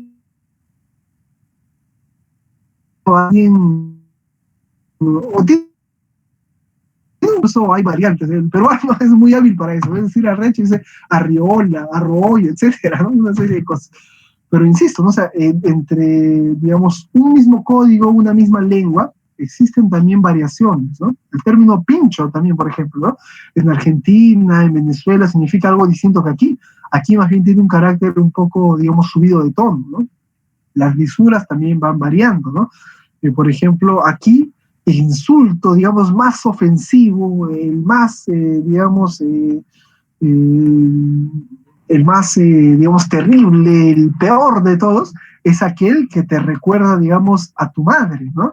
De esto se han ocupado ya los lexicógrafos, ¿no? La gente que se dedica al estudio de las palabras, ¿no? Marco Aurelio de Negri, el que tenía un programa en señal abierta en Canal 7, ¿no? En TV Perú, hace unos años falleció, pero él, digamos, se había dedicado al estudio específico de algunas, lo que nosotros llamamos malas palabras, ¿no? De las lisuras en el español, ¿no? Incluso él había identificado que la lisura más antigua que se maneja en nuestra lengua es la palabra carajo. Y él dijo, bueno, que el carajo en realidad tiene un origen marino, ¿no? Resulta que en estas embarcaciones, ¿no? En los antiguos barcos, siempre era necesario que haya una canastilla en el centro, ¿no? En este palo que está atravesando el centro del barco. Y esa canastilla tenía que haber alguien que esté siempre mirando. Es el que grita en las películas, ¿no? Tierra, tierra a la vista, ¿no? Esa era la función que se cumplía. Pero nadie quería estar haciendo ese trabajo, porque estar en esa canastilla significaba estar, digamos, todo el día bajo el sol, ¿no? Curtiéndote la piel, el agua salada que te va golpeando en la cara, ¿no? Nadie quería hacer ese trabajo, era terrible, ¿no? Entonces, ¿quiénes hacían ese trabajo? Los que incumplían algún tipo de norma del barco.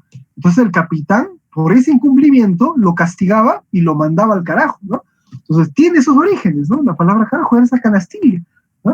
Y miren, eso desde el siglo X, dice de Negri, eso tiene más de 1000 años, ¿no? La palabra carajo tiene más de 1000 años. Pero bien, hay otras palabras, como digamos, en el español, por lo menos en el Perú y en buena parte de América Latina, el insulto más grande es este que más bien te recuerda, ¿no? La figura femenina de la mujer, ¿no? Eso que, digamos, uno extasiado, sumamente encolerizado escucha, ¿no? Y concha tu madre, ¿no? Que tiene, según, digamos, los lexicógrafos, esta intención de decirle a uno que vaya a copular con su madre, ¿no? Por eso es tan ofensivo, ¿no? Porque trastoca a la madre. No así al padre, ¿eh? Porque, digamos, si el insulto fuera distinto, ¿no? Concha tu padre o algo similar, ¿no? Entonces, digamos, la gente no lo entendería, ¿no? Porque la figura del padre, digamos, no es tan, digamos, idealizada o sagrada como la figura de la madre, ¿no? Por eso en el español eso es muy peculiar, decía de Negri, ¿no? Siempre se ataca a la madre, ¿no? O se trata de vincular una relación incestuosa con ella, y por eso resulta tan ofensivo. Pero en nuestro idioma, digamos, suena así. Sin embargo, en México, un insulto de igual categoría, de igual, digamos, malestar, ¿no? Es la palabra chingar, el uso del verbo chingar, ¿no? Uno dice chinga tu madre, y ese es un insulto terrible en México, es el peor insulto que uno puede hacerle a otra persona. Pero curiosamente el verbo chingar sirve para otras cosas, ¿no? Por ejemplo, si alguien en el curso, ¿no? Yo viera que participa, interviene, responde, y si estuviéramos en México, yo diría, oye, pero mira, este alumno es bien chingón, ¿no? En el sentido de que es bastante hábil, dinámico, responde, ¿no? O también puedo usarlo en otro sentido, ¿no? Digamos, alguien que, digamos, es muy fastidioso, muy molestoso, oye, qué chingón está, ¿no? O podría decir incluso, no sé, de alguien que es súper divertido, súper arriesgado, inteligente, oye, pero, ¿no? Este pata es un chingón, ¿no? O sea, tiene 1000 usos, ¿no? Solo el verbo chingar tiene 1000 usos. En México, yo he encontrado, hay un diccionario que se llama un chingonario, ¿no? Y ahí te explican en qué sentido utilizar las distintas variaciones del verbo chingar, ¿no? Entonces, así, digamos, así de variado es el lenguaje, digamos, de la lengua castellana. Ahora, no se sorprendan, por favor, ahí veo en el chat, ahí algunas personas están inquietas, ¿no? En realidad esto es muy, digamos, cercano a la lengua que nosotros manejamos, ¿no? Así como no tenemos tabús para hablar del conflicto y decimos que no hay que tenerle miedo, que hay que enfrentarlo, ¿no? Lo mismo debe ocurrir con el lenguaje, ¿no? O sea, son solamente entender que es un sistema que nosotros hemos ido generando, ¿no? Si nosotros más bien le rehuimos a estas cosas, es que podemos, digamos, caer en ciertos clichés, ¿no? Y demás, ¿no? Pero insisto, esto que les he mencionado y que de repente alguno lo ha puesto de los pelos de punta, ¿no? Son cosas que, digamos, se estudian desde el ámbito de la lengua, ¿no? Desde un ámbito profesional y serio, ¿no? No ha sido mi intención, digamos, vulgarizar o tratar de ridiculizar un poco lo que estamos conversando, para nada, ¿no? Insisto, ¿no? Un hombre de la talla de Marco Aurelio de Negri se ha ocupado, digamos, de estudiar esta serie de cosas que son propias del lenguaje, y es necesario conocerlas, ¿no? Es necesario conocerlas. Pero bien, entonces, esa silueta nos ha invitado a hacer esta larga digresión, ¿no? Sobre las posibilidades y las ambigüedades que presenta el lenguaje. El lenguaje no es de por sí, digamos, perfecto. Tiene puntos y lagunas que todavía deben ser salvadas, ¿no? Aquí él dice, tengo que cortar, ¿no? Uno podría preguntar, entonces, ¿a qué se refiere, no? ¿Tiene que cortar la cabeza o tiene que cortar la llamada, no? Entonces, ese tipo de cosas las admite la lengua, ¿bien? Ahora sí, canales de la comunicación, ¿no? Ya habíamos dicho que los canales son estos, digamos, estos medios, estas herramientas que nos permiten a nosotros poder emitir un mensaje, ¿no? Hay 3, básicamente, canales de la comunicación, ¿no? Está el canal verbal, está el canal no verbal y está el canal paraverbal, ¿no? Esto es bastante sencillo, ¿eh? Cuando yo hablo del canal verbal, por ejemplo, me refiero a aquel canal, ¿no? Por el cual yo hago uso del verbo, por eso se llama verbal, hago uso del verbo, de la palabra, ¿no? Del lenguaje, ¿no? Por ejemplo, dos personas que están conversando y una le dice a la otra, oye, mira, yo quiero comprarme, no sé, pues, una bicicleta, ¿no sabes tú dónde venden bicicletas? La otra le dirá, sí, justo aquí a unas 3 cuadras, en tal calle, en tal girón, allí venden bicicletas buenas y baratas, ¿no? Están comunicándose, están transmitiendo el mensaje, ¿no? De querer comprar una bicicleta y la otra persona le está informando dónde puede ir, ¿no? Eso es el canal verbal, ¿no? Porque se están comunicando a través del verbo, de la palabra. Cuando ustedes, digamos, se comunican con sus hijos, con sus parejas, con sus amigos, con sus padres, hermanos, etcétera, por lo general uno apela al lenguaje verbal, ¿no? Porque ya nos hemos acostumbrado a utilizar el verbo para todo, ¿no? Vamos a la tienda para comunicarnos, es el verbo, etcétera, ¿no? Nos servimos siempre del verbo. Entonces, con el canal verbal no hay tanto problema, ¿no? Porque ya lo manejamos, lo conocemos.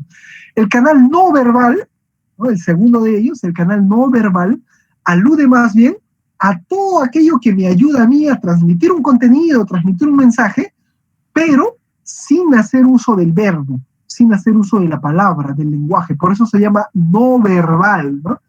No verbal, ¿no? Es decir, los gestos, las disposiciones del cuerpo, todo aquello que a mí me sirve para transmitir un mensaje sin utilizar el lenguaje, sin utilizar el verbo. Por eso se llama no verbal. Pongamos un ejemplo, ¿no? Digamos, estamos en, no sé, estamos en una biblioteca, ¿no? Y de pronto, pues alguien se nos acerca porque estamos hablando y nos hace así, ¿no? Lo que les decía en su momento, ¿no? El sentido de silencio, ¿no? Guarda silencio, ¿no? Entonces, sin decirnos con palabras que guardemos silencio, ya nos ha invitado a guardar silencio, ¿no? Los italianos son, digamos, unos maestros respecto al asunto de las señas y los gestos, ¿no? Los italianos son muy gesticulantes. Dicho sea de paso, creo que es la cultura más gesticulante del mundo, porque para todo tienen siempre un gesto, para todo siempre tienen una señal, un signo, ¿no? Por ejemplo, para comer, ¿no? Hacen así, ¿no? Que es mangiare, ¿no? Io voglio mangiare, ¿no? La pasta, lo que fuese, ¿no? O por ejemplo, cuando están molestos, ¿no? Se golpean la cabeza, ¿no? Entre nosotros, un gesto, digamos, que denota preocupación, ¿no? Es el gesto de cuando alguien se coge la cabeza y hace esto, ¿no? ¿No? Uno hace esto, o ven ustedes por la calle a alguien que hace esto, ¿no? Ustedes piensan, uy, se olvidó algo, ¿no? O le pasó algo, o está preocupado por algo, ¿no? Porque ya los gestos ya nos van diciendo algo, ¿no? O ven, por ejemplo, entran, no sé, pues a su lugar de trabajo y ven a alguien así, ¿no? Así, frunciendo el ceño, apoyado en el brazo, ¿no? Ya, eso ya les está comunicando algo también a ustedes, ¿no? Ustedes se acercarán y me dirán, oye, ¿qué pasó, no? ¿Por qué estás así? ¿No? Sin necesidad de darte algún contenido con el lenguaje, de decirte algo, ya te ha expresado algo con el solo gesto, con la posición del cuerpo, ¿no? Ya, todo eso es lo que nosotros llamamos el canal no verbal, ¿no? Es decir, que transmite un mensaje sin necesidad de utilizar el verbo, ¿no? Sin necesidad de utilizar la palabra, ¿no? En la Edad Media, ¿no? En la Antigüedad, en la Edad Media clásica, cuando una persona tenía una preocupación o tenía una dificultad enorme, ¿saben qué cosa hacía? Es raro, ¿no? Se agarraban la oreja y la movían así, ¿no? Entonces, imagínense que yo, si hubiera vivido en esa época igual que ustedes, ¿no? En la Edad Media, y hubiera tenido una dificultad, de pronto me hubiera detenido y hubiera empezado a hacer esto, ¿no? Porque eso era señal de que uno estaba pasando por una gran dificultad, por una gran preocupación, ¿no? Ahora, ¿quién haría eso, no? Porque los gestos van cambiando, ¿no? Al igual que los conceptos y las demás cosas, ¿no? El tiempo las va perfilando o las va modificando, ¿no? Entonces, ese signo o ese total de gestos, ¿no? Conforman lo que nosotros llamamos el canal no verbal. Hay un sinfín, ¿no? Por ejemplo, esto es uno de los más conocidos, ¿no? El signo hasta el ojo, ¿no? O por ejemplo esto, ¿no? No sé si ustedes lo han manejado, pero cuando yo era adolescente, eso estaba de moda, ¿no? ¿Qué significa esto?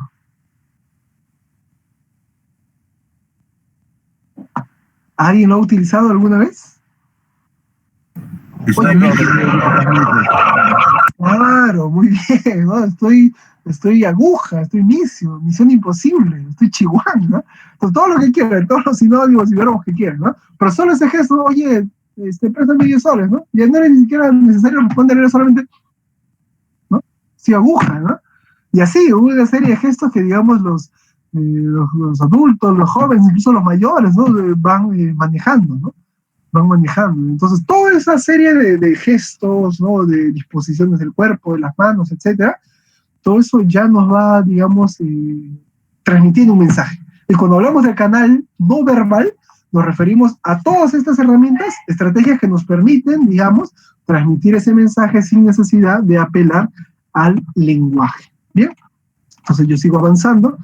Ya hemos visto entonces el canal verbal, hemos dicho que es cuando nos servimos del verbo en la palabra, y luego el canal no verbal, que es cuando comunicamos algo sin necesidad de hacer uso del verbo, ¿no? Por eso es no verbal, sin necesidad de hablar, ¿no? ¿Y cómo nos comunicamos entonces? Con gestos, con señas y demás, ¿no?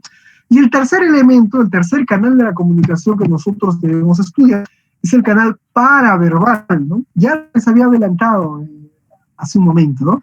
El paraverbal supone, ¿no? El mensaje que yo emito modificando el tono de voz que utilizo, ¿no?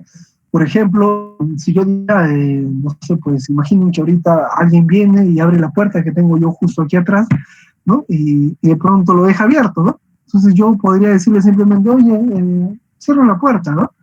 Cierra la puerta, en ese tono, digamos, cordial, amigable, ¿no? Cierra la puerta. Que sería distinto a que, digamos, la misma situación, dejan abierta la puerta y yo digo, cierra la puerta, ¿no? Gritando, ¿no? Ese solo hecho, ese solo cambio en la modulación de mi voz ya hace que el mensaje se reciba de una forma distinta. Ya les había mencionado, ¿no? La persona que está allá atrás dirá, bueno, me ha gritado, se molesta, o me ha incomodado que entre, ¿no? Etcétera, lo que fuese, ¿no? Entonces, hay que tomar en cuenta eso, ¿no? El canal paraverbal supone, ¿no? Ese contenido que varía, o sea, la forma como la persona interpreta lo que yo le digo, ¿no? Cómo varía en función a la modulación de voz que yo utilizo, ¿no? Si lo hago muy bajo, significa una cosa, si lo hago muy alto, significa otra cosa, ¿no? Yo recuerdo cuando era chico y vivía adolescente, ¿no? Cuando vivía en casa de mis padres, había una vecina que se llamaba Cecilia, pero que en el barrio todos le decían Sisi, ¿no? ¿Y cómo era esta vecina, no? Ella tenía una forma muy particular de hablar. Ella hablaba gritando, ¿no? Entonces ella salía, todos nos enterábamos cuando se despertaba, ¿no? Porque se despertaba y ya gritaba. Pero ella no se daba cuenta. Ella estaba hablando. Iba a la tienda y de pronto se reía, se encontraba con una vecina y conversaba. Y yo desde mi casa, ¿no? Escuchaba cómo gritaba en la calle, ¿no? Es una voz potentísima. Pero ella, digamos, ni enterada, ¿no? De su forma de hablar. Y cuando se reía, o cuando hablaba con alguien, nosotros pensábamos, ¿no? Están discutiendo en la calle, y salíamos a ver por la ventana, y no era ninguna discusión, era ella que estaba cotorreando con una vecina, ¿no? Y así, ¿no? Entonces, en ella, por ejemplo, habría sido un problema cuando, no sé, tuviera que comunicarse con alguien, ¿no? Imaginen que ella hubiera tenido que asistir a una audiencia de conciliación, ¿no? El conciliador hubiera empezado, digamos, preocupado, pensando de que sí, lo estaba gritando, ¿no? Que lo estaba vulnerando, que le estaba llamando la atención, ¿no? Pero ella no, ella ni enterada, ¿no? Entonces hay personas así, que digamos, tienen un tono de voz muy fuerte y no se dan cuenta y dan la sensación de que estuvieran gritando. Alguien que conoce a esa persona, digamos, no tiene mayor problema, dice, bueno, ella es así, no habla así, es el tono de voz que tiene. Pero alguien que no la conoce, alguien que recién, digamos, le ha empezado a conocer, ¿no? Podría llevarse una impresión, digamos, no muy buena, ¿no? Podría pensar de que, digamos, sí, es alguien, digamos, conflictiva, que le gusta imponerse, le gusta gritar y demás, ¿no? Pero en realidad la señora era, digamos, un alma de Dios, ¿no? Una persona sumamente tranquila. Pero ese solo carácter de hablar gritando, ¿no? Podría generar cierta confusión con los que no la conocieron o los que no la conocen, ¿no? Entonces, el canal paraverbal supone eso, ¿no? El contenido que se expresa a partir del tono de voz que yo utilizo, a partir, digamos, de las modulaciones que yo utilizo al momento de hablar, ¿no? Ahora, cuando estamos en la audiencia de conciliación hay que procurar, ¿no? Que esa modulación sea variada, ¿no? Porque también si uno habla solamente plano todo el tiempo, ¿no? Imagina que yo empiece y el canal de la comunicación se puede dividir en tres momentos: el canal verbal, no verbal y paraverbal. El canal verbal es aquel que nos ayuda a entender cuando se está utilizando el lenguaje, ¿no? El canal no verbal es aquel que no utiliza el lenguaje, pero que de igual modo comunica, ¿no? O sea, si yo hablara de ese modo, ¿no? Estoy seguro que de repente no resistirían ustedes pues ni 10 minutos, ¿no? Porque, digamos, dentro del ámbito de la enseñanza, Eso también juega un papel importante, ¿no? Nosotros cuando, digamos, nos capacitamos, llevamos el curso de metodología en el ministerio, ¿no? Para formarnos como capacitadores, también recalcaron ese punto, lo del canal paraverbal, ¿no? En la clase es importantísimo, ¿no? Alguien que maneja solamente un tono de voz muy plano durante toda una clase, ¿no? Digamos, podría generar cierta sensación de tedio, de cansancio, incluso de aburrimiento, ¿no? Entre los que están entre la clase, ¿no? Entonces se hace necesario utilizar esas distintas modulaciones. Y, digamos, cuando uno enseña, tiene que servirse de ellas. Por momentos, silencios, tono de voz bajo, cuando quiere recalcar algo, y por momentos, digamos, ya va subiendo el tono, va variando y demás, ¿no? Entonces, a eso alude el canal paraverbal, ¿bien? Entonces, para que quede claro, lo voy a mencionar muy brevemente, y igual para todos, ¿no? Estoy compartiendo pantalla. Canal paraverbal es aquel canal, digamos, por el cual yo me sirvo del lenguaje y transmito un mensaje verbal, en ese sentido, aludo al verbo, la palabra. Luego está el canal no verbal, es decir, es todo aquello que me permite a mí, digamos, transmitir un mensaje, un contenido, sin necesidad de utilizar el verbo, por eso es no verbal, ¿no? Puedo usar gestos, puedo hacer, no sé, ademanes, puedo hacer movimientos, señas, etcétera, lo que fuese, ¿no? No verbal. Y luego está el canal paraverbal, ¿no? Es decir, es, digamos, este elemento que a mí me permite, ¿no? Transmitir un mensaje modulando distintamente la voz, ¿no? La forma en cómo yo utilice el tono de voz va a determinar que el mensaje varíe, ¿no? Ya les dije, ¿no? No es lo mismo decir cierra la puerta que decir cierra la puerta, ¿no? Gritando, imponiendo, ¿no? Eso va generando una forma de entender el mensaje distinta en las partes, ¿no? Bien, eso en cuanto a canales de la comunicación. Bien, eso seguimos avanzando. Luego vamos a hablar de los componentes de la comunicación, ¿no? Vamos a hablar del componente digital, del componente analógico y del componente contextual. Ahora, esto de repente puede sonar un poco técnico, ¿no? ¿Qué es esto? El componente digital, analógico, contextual, pero en realidad es lo más sencillo del mundo, ¿no? Entonces lo voy a explicar con algunos ejemplos para que se pueda entender de mejor modo. Bien, por ejemplo, cuando hablamos del componente digital, nos estamos refiriendo, ¿no? a aquel mensaje que puede ser entendido de forma clara, ¿no? En el componente digital, no se olviden, digital, ¿no? El mensaje se entiende de una sola forma, solo hay un modo de ser interpretado, no hay espacio a la ambigüedad, ¿no? Por ejemplo, como pueden ver allí, ¿no? Letras, números, luz roja, ¿no? Yo podría decirles, por ejemplo, a ver, señores, señoras, escriban en el chat, ¿no? En el chat del Meet, escriban sus nombres completos, ¿no? Si yo les digo eso, ¿no? Ustedes lo entienden de forma única, ¿no? Nadie me va a poner, por ejemplo, pues, la talla que utiliza, la talla de ropa, su número de teléfono, su correo electrónico, ¿no? Todos van a poner su nombre completo porque han entendido lo que yo dije, ¿no? Es decir, el significado de este mensaje ha sido inequívoco, ha sido único. No hay forma de que se entienda de otra manera, ¿no? O si yo les dijera, no sé, pues, para acreditarse es necesario que presenten ustedes un certificado de salud, ¿no? Un certificado, digamos, un examen psicológico, que acredite que están en sus cabales y que pueden ejercer la conciliación, ¿no? Entonces, cuando llegue el momento, todos van a presentar ese certificado al finalizar este curso, ¿no? Nadie me va a traer, digamos, un certificado, no sé, pues, un certificado o un examen de sangre, ¿no? Porque no se le ha pedido eso, ¿no? En el comunicado les van a poner, es un examen psicológico, nadie va a traer un examen de sangre, ¿no? ¿Por qué? Porque el mensaje se entiende de forma clara, porque apelamos a las letras, ¿no? Apelamos a las letras, o a los números también, ¿no? Si yo les dijera cuánto es 2 más 2 dentro del sistema decimal, ¿no? Nadie me dirá, pues, ¿sabes qué, Luis? Es 10, o es 20, o es 5, ¿no? Todos me dirán, es 4, porque dentro del sistema decimal, 2 más 2 es 4, aquí en la China y en la Cochinchina, ¿eh? Ahora, digo en el sistema decimal porque también hay otros sistemas, ¿no?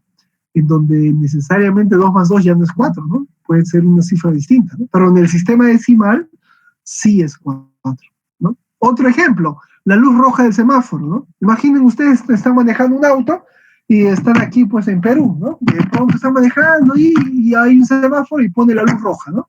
Entonces, ¿ustedes qué van a hacer cuando ven la luz roja? Van a frenar, ¿no? Espero que ninguno haya pensado, voy a acelerar para ganarle el otro conductor, ¿no? Todos frenamos, porque la luz roja para nosotros, ¿qué debemos? Si estamos en Japón manejando, o estamos en Mozambique, o en cualquier ciudad o capital del mundo, la que ustedes quieran, ¿no? Y estamos manejando y de pronto hay un semáforo que está con luz roja. ¿Qué hacemos? Nos detenemos. ¿Por qué? Porque es un lenguaje universal. Nadie va a acelerar cuando ve la luz roja, ¿no? ¿Por qué? Porque la luz roja significa para todos que debemos detenernos, ¿bien? Entonces, en ese sentido hablamos de un componente digital, en que el significado no puede ser entendido de otro modo. El significado se entiende de una forma única, por eso dice aquí, ¿no? Son elementos que tienen un significado claro, inequívoco, y que puede ser descifrado claramente, ¿bien? Eso es cuando hablamos de un componente digital, ¿no?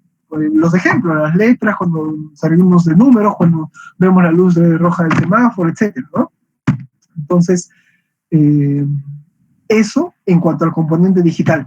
Pero cuando hablamos del componente analógico, allí sí el mensaje ya no es tan claro. Allí sí se abre espacio a la ambigüedad, ¿no? Por eso dice aquí, ¿no? Son los elementos que nos transmiten una información cuyo significado no puede ser descifrado, ojo, no puede ser descifrado con exactitud. Ejemplo de componente analógico, cuando uno hace, digamos, un gesto con el lenguaje corporal, ¿no? Imaginemos, no sé, pues una situación, no sé, pues previa pandemia, ¿no? Cuando yo, por ejemplo, iba a dictar clases, a veces habían alumnos que llegaban un poco tarde, ¿no? Entonces, cuando yo estaba ya dictando clases, los veía entrar, y yo, a propósito, les hacía este gesto, ¿no? Entonces los alumnos, o el que llegaba tarde, me quedaba mirando, ¿no? Y entraba en conflicto, porque no sabía qué cosa le quería decir. Él en su mente seguro estaría pensando, me ha dicho, ¿y por qué? Podría decir, ¿no? Luis me está preguntando por qué he llegado tarde, o de repente me está diciendo, ¿qué haces aquí? O de repente me está diciendo, no sé, pues no entras, ¿por qué estás entrando, no? ¿O qué pasó, no? O sea, en su cabeza hay 1000 interpretaciones de ese solo gesto, ¿no? De levantar la ceja y hacerme esto, ¿no? Para mirar, ¿no? Entonces, ese es un ejemplo de componente analógico, ¿no? Porque el significado ya no puede ser descifrado de forma única, sino que hay una ambigüedad de interpretaciones, ¿no? Porque, digamos, el lenguaje corporal, la comunicación o el canal no verbal, ¿no? Los gestos abren espacio a esa ambigüedad, ¿no? Les había dicho, por ejemplo, que los italianos usan este gesto para decir que es la hora del almuerzo, ¿no? Yo voglio mangiare, ¿no? Quiero comer, ¿no? Para comer. Pero los argentinos, curiosamente, usan también este gesto, pero ya no lo usan para decir es hora de comer o tengo hambre, ¿no? Ahí más bien este gesto significa algo así, pero ¿qué has hecho? No seas tonto, ¿no? O como ellos dicen, es una palabra fuerte, ¿no? Ellos dicen boludo, ¿no? No seas boludo, o sea, no seas tonto, no seas torpe, ¿qué has hecho, no? Ese mismo gesto, ¿no? Que los italianos usan para comer, los argentinos lo utilizan, pero han transformado ya su significado, ¿no? Entonces, en el componente analógico ocurre eso. No hay posibilidad de entender claramente cuál es el mensaje que me están transmitiendo, ¿no? Entonces, cuando yo me enfrento a un tipo de gesto, lenguaje o canal no verbal, ¿no? Lenguaje corporal, debo entender, ¿no? Que el significado no es único. Hay posibilidad de entenderlo de diverso modo. Eso en cuanto al componente analógico. Y luego está el componente contextual, ¿no? Por ejemplo, dice aquí, ¿no? Son las circunstancias bajo las cuales se realiza el proceso de comunicación, ¿no? Y este proceso de comunicación, este contexto, es el que le da un significado especial, tanto al componente analógico como al digital. ¿Y qué cosa significa eso, no? En otras palabras, nos está diciendo, ¿no? El componente contextual, de que el contexto es el que muchas veces determina el sentido del mensaje que se me está dando, ¿no? Por ejemplo, yo recuerdo cuando estaba en sexto de primaria, ¿no? Tenía una profesora muy buena, se llama ella Natalia Chancafe. Entonces, recuerdo que una vez ella estaba hablando sobre el uso de los verbos, y me quedó muy clara, digamos, esa escena, porque allí descubrí una palabra que hasta entonces no había escuchado jamás en mi vida, ¿no? Ella nos habló del verbo esputar, ¿no? Esputar. Y yo decía, ¿pero qué cosa es esputar, no? Y esputar nos dijo que era escupir, ¿no? Por ejemplo, y usó este ejemplo, ¿no? No sé si para la edad fue un poco cruel, ¿no? Pero había una compañera llamada Rosita, que dijo, a ver, por ejemplo, ¿no? Si yo viera a Rosita escupir, yo podría decir, dijo ella, ¿no? Rosita es puta, ¿no? En el sentido de que está escupiendo, ¿no? Entonces, en ese sentido, todos, digamos, como que nos reímos y nos alarmamos, ¿no? Niños, esto es primario. y nos causó gracia, ¿no? O inquietud, ¿no? Y entonces yo me puse a pensar, a ver, si es que algún padre de familia o algún otro profesor hubiera entrado, ¿no? O hubiera pasado justo por la puerta del salón cuando la profesora decía, ¿no? Rosita es puta, ¿no? Como no conoce el contexto en el que estamos dando este ejemplo, esa persona hubiera dicho, pero caramba, ¿qué están haciendo aquí? La profesora está insultando a una de las alumnas, es abuso de autoridad, que esto y que el otro, ¿no? Entonces, uno podría malinterpretarlo, ¿no? Porque no conoce el contexto. Pero nosotros, que digamos estamos en salón de clase y estamos, digamos, estudiando ciertas acciones de verbos, lo entendíamos, ¿no? Y luego lo decíamos con la mayor naturalidad, ¿no? Claro, esputar, ¿no? Claro, esputar, porque entendíamos el contexto, ¿no? A eso refiere esto que llamamos el componente contextual, ¿no? Muchas veces las circunstancias no las entendemos porque no hemos logrado, digamos, entender el contexto mismo, ¿no? De lo que se está, digamos, realizando, ¿no? A ustedes les debe haber pasado, voy a dejar compartir un momento, ¿no? A ustedes les debe haber pasado que, digamos, en algún momento ustedes han visto alguna escena, ¿no? Algún acto y de pronto no lo han entendido porque no conocían, digamos, el contexto, ¿no? De lo que están viendo, ¿no? Yo recuerdo hace tiempo había un comercial, ¿no? Había un comercial en el que, digamos, era un hombre que tenía un perro, ¿no? Era un hombre que tenía un perro y en casa también tenía niños, ¿no? Entonces él quería mucho a su perro y llegaba y le traía comida y demás, hasta que un día, ¿no? Llega y encuentra que en la sala hay manchas de sangre. Corre a su cuarto, al cuarto de los niños y no están los niños y ve que hay sangre por todos lados. Luego baja a la sala y ve al perro que está con la boca manchada de sangre. El hombre no se detiene a pensar en lo que ha ocurrido, lo primero que imagina es que el perro ha matado a sus hijos. Saca un arma que tenía y le pega un tiro, ¿no? Mata al perro, ¿no? Y luego ya buscando a los niños en el jardín, ¿no? Los niños estaban bien, estaban sanos. Y ve que en el jardín, ¿no? Había una serpiente que estaba retorciéndose, que estaba muriendo, estaba bañada en sangre, ¿no? O sea, el perro lo que había hecho era atacar a la serpiente para evitar que ella ataque a los niños, ¿no? Pero el hombre que llegó, digamos, sulfurado, digamos, no entendió el contexto, no reparó en el contexto, ¿no? Actuó simplemente, ¿no? Pero muchas veces eso nos ocurre también en conciliación, ¿no? A veces nosotros escuchamos la versión de las partes y no atendemos de repente al contexto real que tienen. Por eso es importantísimo, solo ven haber visto en el módulo de conflicto, ¿no? Informarse de todos los detalles que han generado ese conflicto, ¿no? Porque a veces el no conocer el componente contextual, el no, digamos, contextualizar muy bien el conflicto que tenemos delante, podría, digamos, ser ocasión de ciertas confusiones y tergiversaciones, ¿no? Sí, así suele ocurrir, ¿no? Así suele ocurrir. Bien, entonces, tomar en cuenta, cuando hablamos del componente analógico, estamos hablando, perdón, del componente digital, hablamos de aquel mensaje que es entendido de forma única, no hay espacio para la ambigüedad. Cuando hablamos del componente analógico, allí sí el lenguaje ya no es único, ya no tiene un significado unívoco, sino que se abre espacio a la ambigüedad, ¿no?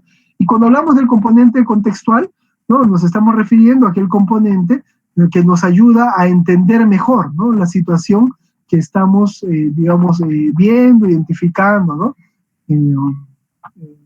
De acuerdo al tema que estemos trabajando, ¿no?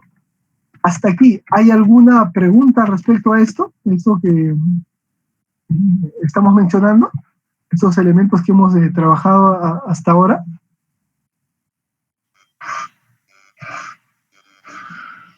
¿Qué dicen ustedes? ¿Hay alguna duda, alguna pregunta? ¿Alguien de repente que desea que aclare algo, que ponga un ejemplo, que explique algo?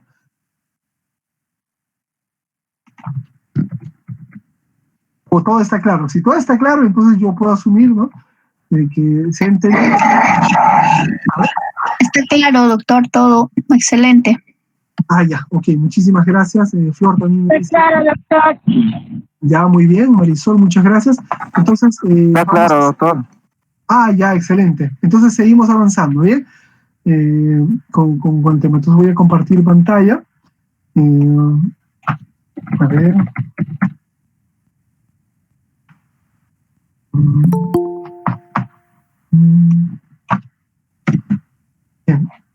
sino que quería compartir con ustedes un pequeño vídeo, sino que justo ahora no lo encuentro, pero era un comercial que sacó, si no me equivoco, era Hals, ¿no? Era Hals, en el que había un hombre, ¿no?, que entraba al baño y en el baño ya había alguien más, ¿no? Entonces este hombre entra al baño y entonces entra, cierra la puerta y come un Hals, ¿no? Está comiendo el Hals y de pronto el Hals se le queda en la garganta, ¿no? Y empieza a hacer ruidos y señas porque se está ahogando, ¿no? Entonces abre, y se está ahogando y el otro que estaba en el baño sale, pues, ¿no? Y lo ve el otro que se está asfixiando, ¿no? Y entonces él, por salir apurado a ayudarlo, no reparó en que debía subir sus pantalones, ¿no? Entonces se le acerca al otro y le hace esta técnica, ¿no?, de presionar, ¿no?, esta parte del diafragma para que pueda botar lo que se ha atorado en su garganta, ¿no?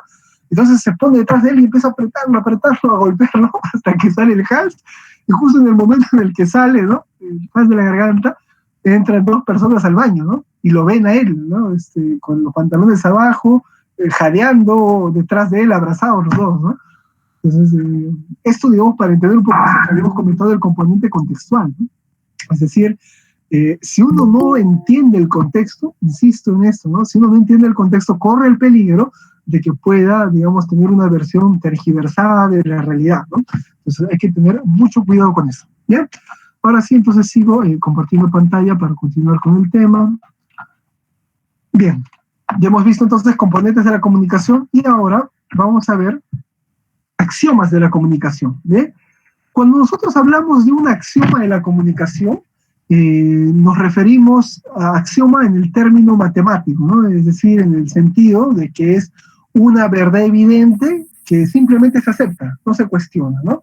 Por ejemplo, un axioma es el hecho de que, digamos, el triángulo tiene 3 lados, ¿no? ¿Alguien acaso se cuestiona, oye, ¿por qué el triángulo tiene 3 lados, no? Simplemente lo acepta, ¿no? Y se sirve de ese axioma para poder desarrollar un complejo de teorías o de postulados o de hipótesis o de corolarios, etcétera, ¿no?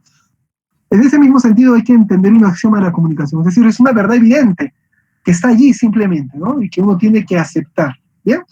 Uno de ellos, el primero, es uno que ya había mencionado incluso, ¿no?, es el axioma que dice, no es posible no comunicarse, ¿no?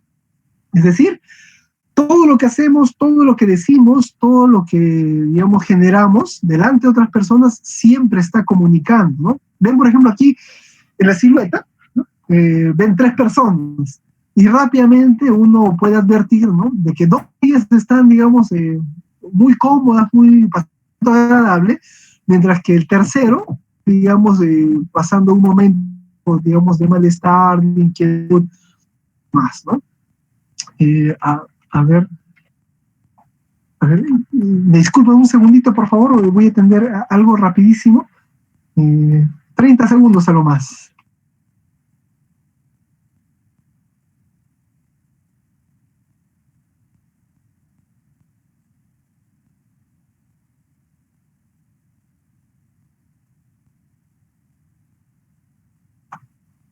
Ya, ahora sí, muchísimas gracias. Tenía que resolver algo aquí. Bien, les decía, ¿no?, que nosotros cuando hablamos de la comunicación hemos dicho de que es imposible dejar de comunicar, ¿no? Siempre estamos comunicando, ¿bien? Ahora, en esta imagen ustedes están viendo esas 3 personas, ¿no? 2 están, digamos, hablando muy simpáticamente y hay un tercero que está como que fastidiado, ¿no? Esto, digamos, se hace visible no solamente por la disposición del cuerpo que tiene, ¿no? El que está enfadado tiene los brazos cruzados y las otras tienen los brazos abiertos, están sonriendo, ¿no? Incluso la forma de los ojos, ¿no?, muestra simpatía y demás, ¿no? Mientras que en este de azul, ¿no?, ahí los ojos están mirando como que con indiferencia, la forma en cómo ha puesto sus brazos ya nos indica malestar y demás. Pero sumado a esos elementos está también, digamos, el color que se ha colocado en este dibujo, ¿no? Se habrán dado cuenta que las 2 personas que están conversando, digamos, amigablemente, están de un color distinto, de un verde, ¿no?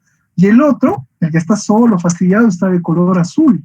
Ahora, eso no es gratuito, ¿no? Nuestros ojos, digamos, perciben los colores de cierto modo. Nuestros ojos y la forma en cómo percibimos los colores nos transmiten ya un tipo de contenido también, ¿no? Esto, por ejemplo, lo han estudiado muy bien las marcas que se dedican a la venta de comidas, ¿no? Ellas, digamos, estas empresas han gastado, digamos, mucho dinero en pagarle a gente, sobre todo a gente que se dedica, digamos, a este tipo de elementos, como el de la psicología humana y demás, para evaluar cómo funciona el comportamiento humano, para evaluar cómo percibimos las cosas, ¿no? Y entonces, en estos estudios se ha determinado que hay ciertos colores que pueden generar, ¿no?, determinadas sensaciones, determinadas actitudes en una persona. Por ejemplo, el color rojo, ¿no?, funciona de un modo muy peculiar frente a los seres humanos. ¿Cómo funciona? Genera en uno cierto tipo de ansiedad que puede invitarlo a uno a querer comer, a querer consumir alimentos, ¿no? Entonces pónganse a pensar, no es gratuito que marcas como Burger King, como Pizza Hut, ¿no?, incorporen ese juego de color, el amarillo con el rojo, ¿no? Porque hasta donde yo tengo entendido, estos colores o la mezcla de estos colores, ¿no?, o la disposición de estos colores hace que una persona pueda sentir hambre, ¿no? Entonces, van a ir a alguna instalación, ¿no?, y van a ver que los colores donde venden comida rápida y demás siempre se sirven del color rojo, porque eso, como les digo, invita, ¿no?, a que las personas quieran comer, ¿no? Genera como cierta predisposición, ¿no? O también ocurre con los colores fríos, ¿no? Los colores fríos como el azul, por ejemplo, ¿no? Si uno, digamos, pinta el cuarto donde está de color azul, ese color a uno que va a visitar a esa persona le puede dar la sensación de que en ese lugar está haciendo frío, ¿no? En ese lugar está haciendo frío. Entonces es muy peculiar, ¿no? Es muy peculiar eso que ocurre con el asunto de los colores.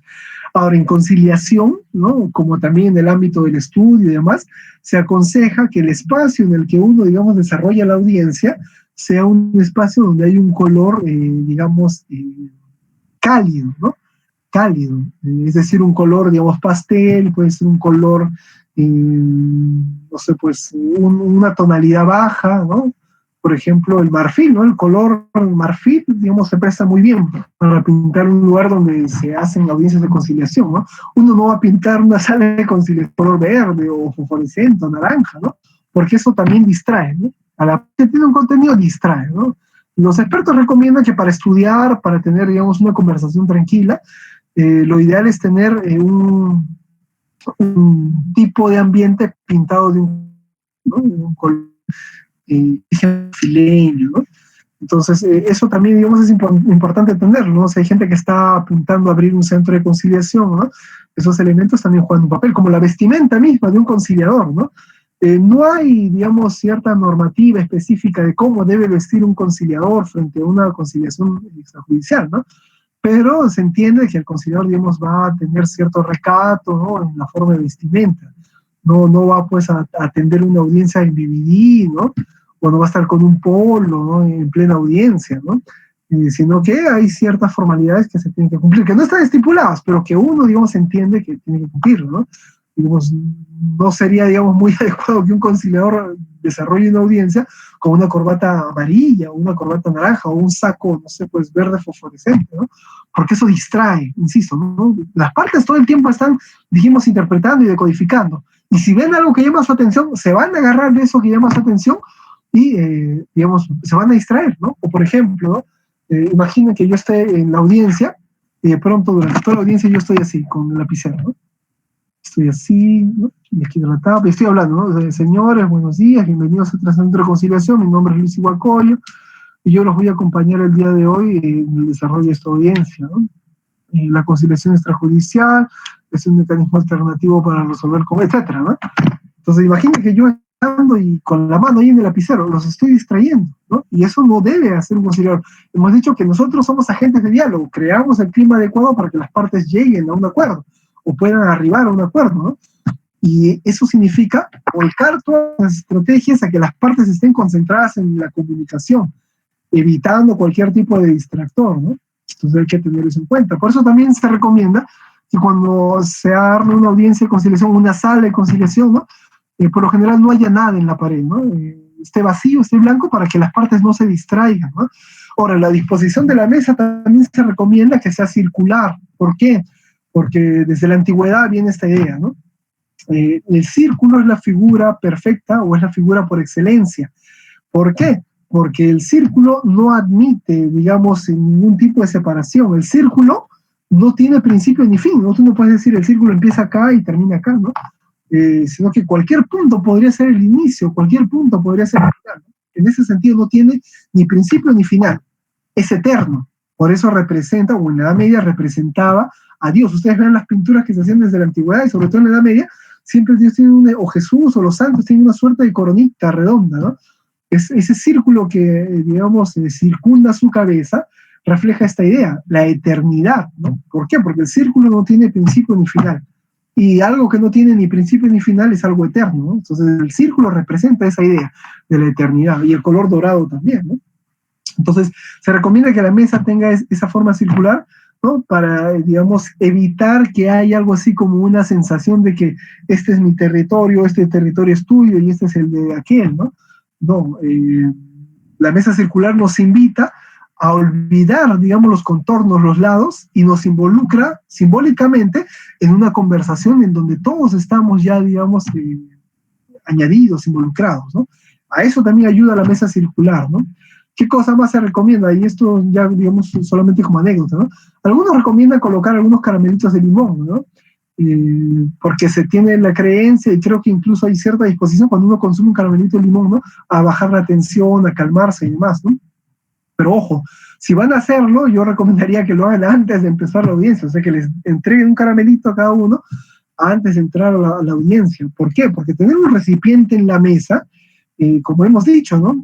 Es una herramienta, y como toda herramienta, puede tener un uso de acuerdo a la función que nosotros le demos, ¿no? Imaginemos, ¿no?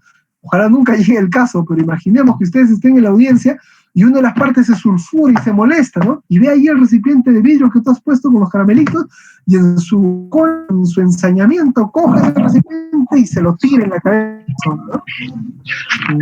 ¿Elizabeth? Perdón, pensé que tenía alguna pregunta.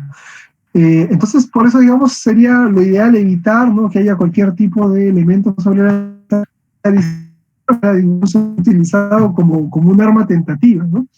Bien, entonces, precisamente, todo está comunicando. Vamos en también conciliación, si uno, es una costumbre también colgar cuadros, colgar, digamos, algunos diplomas y demás, ¿no?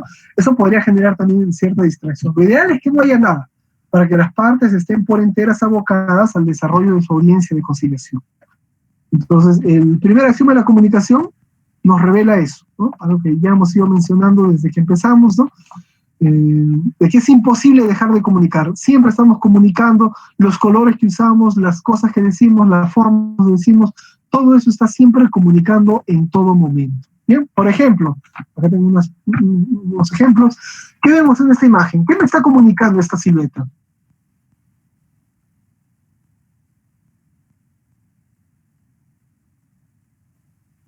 Ustedes ven esta silueta y ¿qué es lo primero que viene a su mente? ¿Está teniendo una discusión virtualmente con alguien? Ya, muy bien, tiene una discusión virtualmente con alguien. ¿Qué más? ¿Qué más vemos en esta silueta?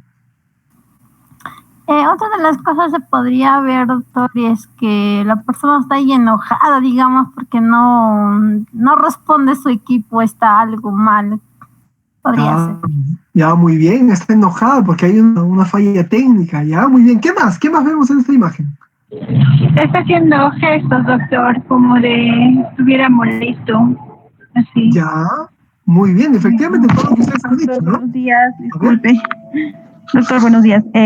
Yo veo que la persona que está ahí, esa silueta, está enojada, está molesta. Parece que su equipo no estaría reaccionando o conversando con alguien. Claro, efectivamente, todo lo que ustedes han dicho está perfecto, ¿no? Hay molestia, hay cólera, está, digamos, encolerizado, ¿no? Ahora, ojo, todo esto que ustedes me han dicho... Doctor, puede haber alegría también, doctor. Puede ser un gesto de alegría, que esté, wow, diciendo que es una alegría.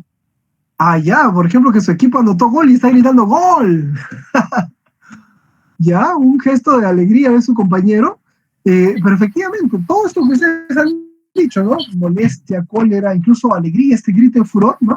Lo han dicho a partir de ver solamente esta silueta. Si se dan cuenta, ni siquiera hay detalles en el rostro, ¿no? Es apenas el hombre que está con la boca abierta y con la mano estirada, nada más. Pero la forma del cuerpo, cómo ha agachado la cabeza, cómo ha extendido la mano, cómo tiene la boca, ya nos va comunicando a nosotros un tipo de sensación, ¿no? Entonces, es un buen ejercicio para pensar, ¿no? Solo viendo una silueta no hemos escuchado ruidos, no hemos visto ni siquiera los detalles de su rostro, ¿no? Solo viendo la silueta ya hemos, digamos, interpretado ciertos mensajes de, digamos, de esto que les estoy presentando, ¿no? ¿Qué ven aquí, por ejemplo, ustedes? ¿Qué es lo primero que ven? ¿Cómo lo relacionan? Es una sensación de felicidad, doctor. Ya, de felicidad. ¿Por qué de felicidad? Porque están saltando de alegría. Podría ser una de ellas, ¿no? Ya, muy bien. Están saltando ahí de alegría. Ya, muy bien. ¿Qué más? ¿Qué más? ¿Qué más vemos allí? Pueden estar bailando, doctor, están expresando corporalmente un baile. Ya, están de una explosión. ha explotado la casa y él salió volando por el segundo piso. Puede ser que también, así, ¿no ves que practican esos deportes bien atrevidos? Ah, ya. Esos extremos, exacto. Ya. Puede ser, y también un salto de alegría, de felicidad. Un salto de alegría. Aprobaron su curso de conciliación, fueron acreditados, están brincando. Efectivamente, ¿no? Todo eso que ustedes han dicho, lo han dicho a partir de, digamos, el reconocer ciertas posturas corporales de estas siluetas, ¿no? Porque me parece raro que esta chica que está aquí saltando, recién me percato de ello, ¿no? Tiene tacos. Qué difícil debe ser saltar con tacos así, ¿no? Pero bueno, alegría, euforia, felicidad, regocijo, o una explosión también, ¿no? Sí, todo eso, digamos, lo estamos interpretando a partir solo de ver esta silueta. Aquí, ¿qué vemos aquí? Aquí ya la cambia, ¿no? Preocupación. Ya, preocupación, muy bien, ¿qué más? Se ve una persona, doctor, disculpe, parece que estuviese pensando o meditando de algo. Claro, muy bien, meditando, pensando más. Puede estar deprimida y triste, doctor. Exacto, puede ser una cuestión de depresión. ¿Qué más? Doctor, se puede visualizar también que está preocupado, doctor. Claro, está preocupado ya. Mañana es su examen del módulo anterior de conciliación. Está preocupado. ¿Qué va a hacer ahora? Efectivamente, ¿no? En esa posición, digamos, mirando al suelo, la mano en la frente, estar en el piso, ¿no? Todo eso ya nos va indicando digamos, una forma de ser, una forma de comunicarse, ¿bien? Entonces, no hay que perder de vista esto, ¿bien?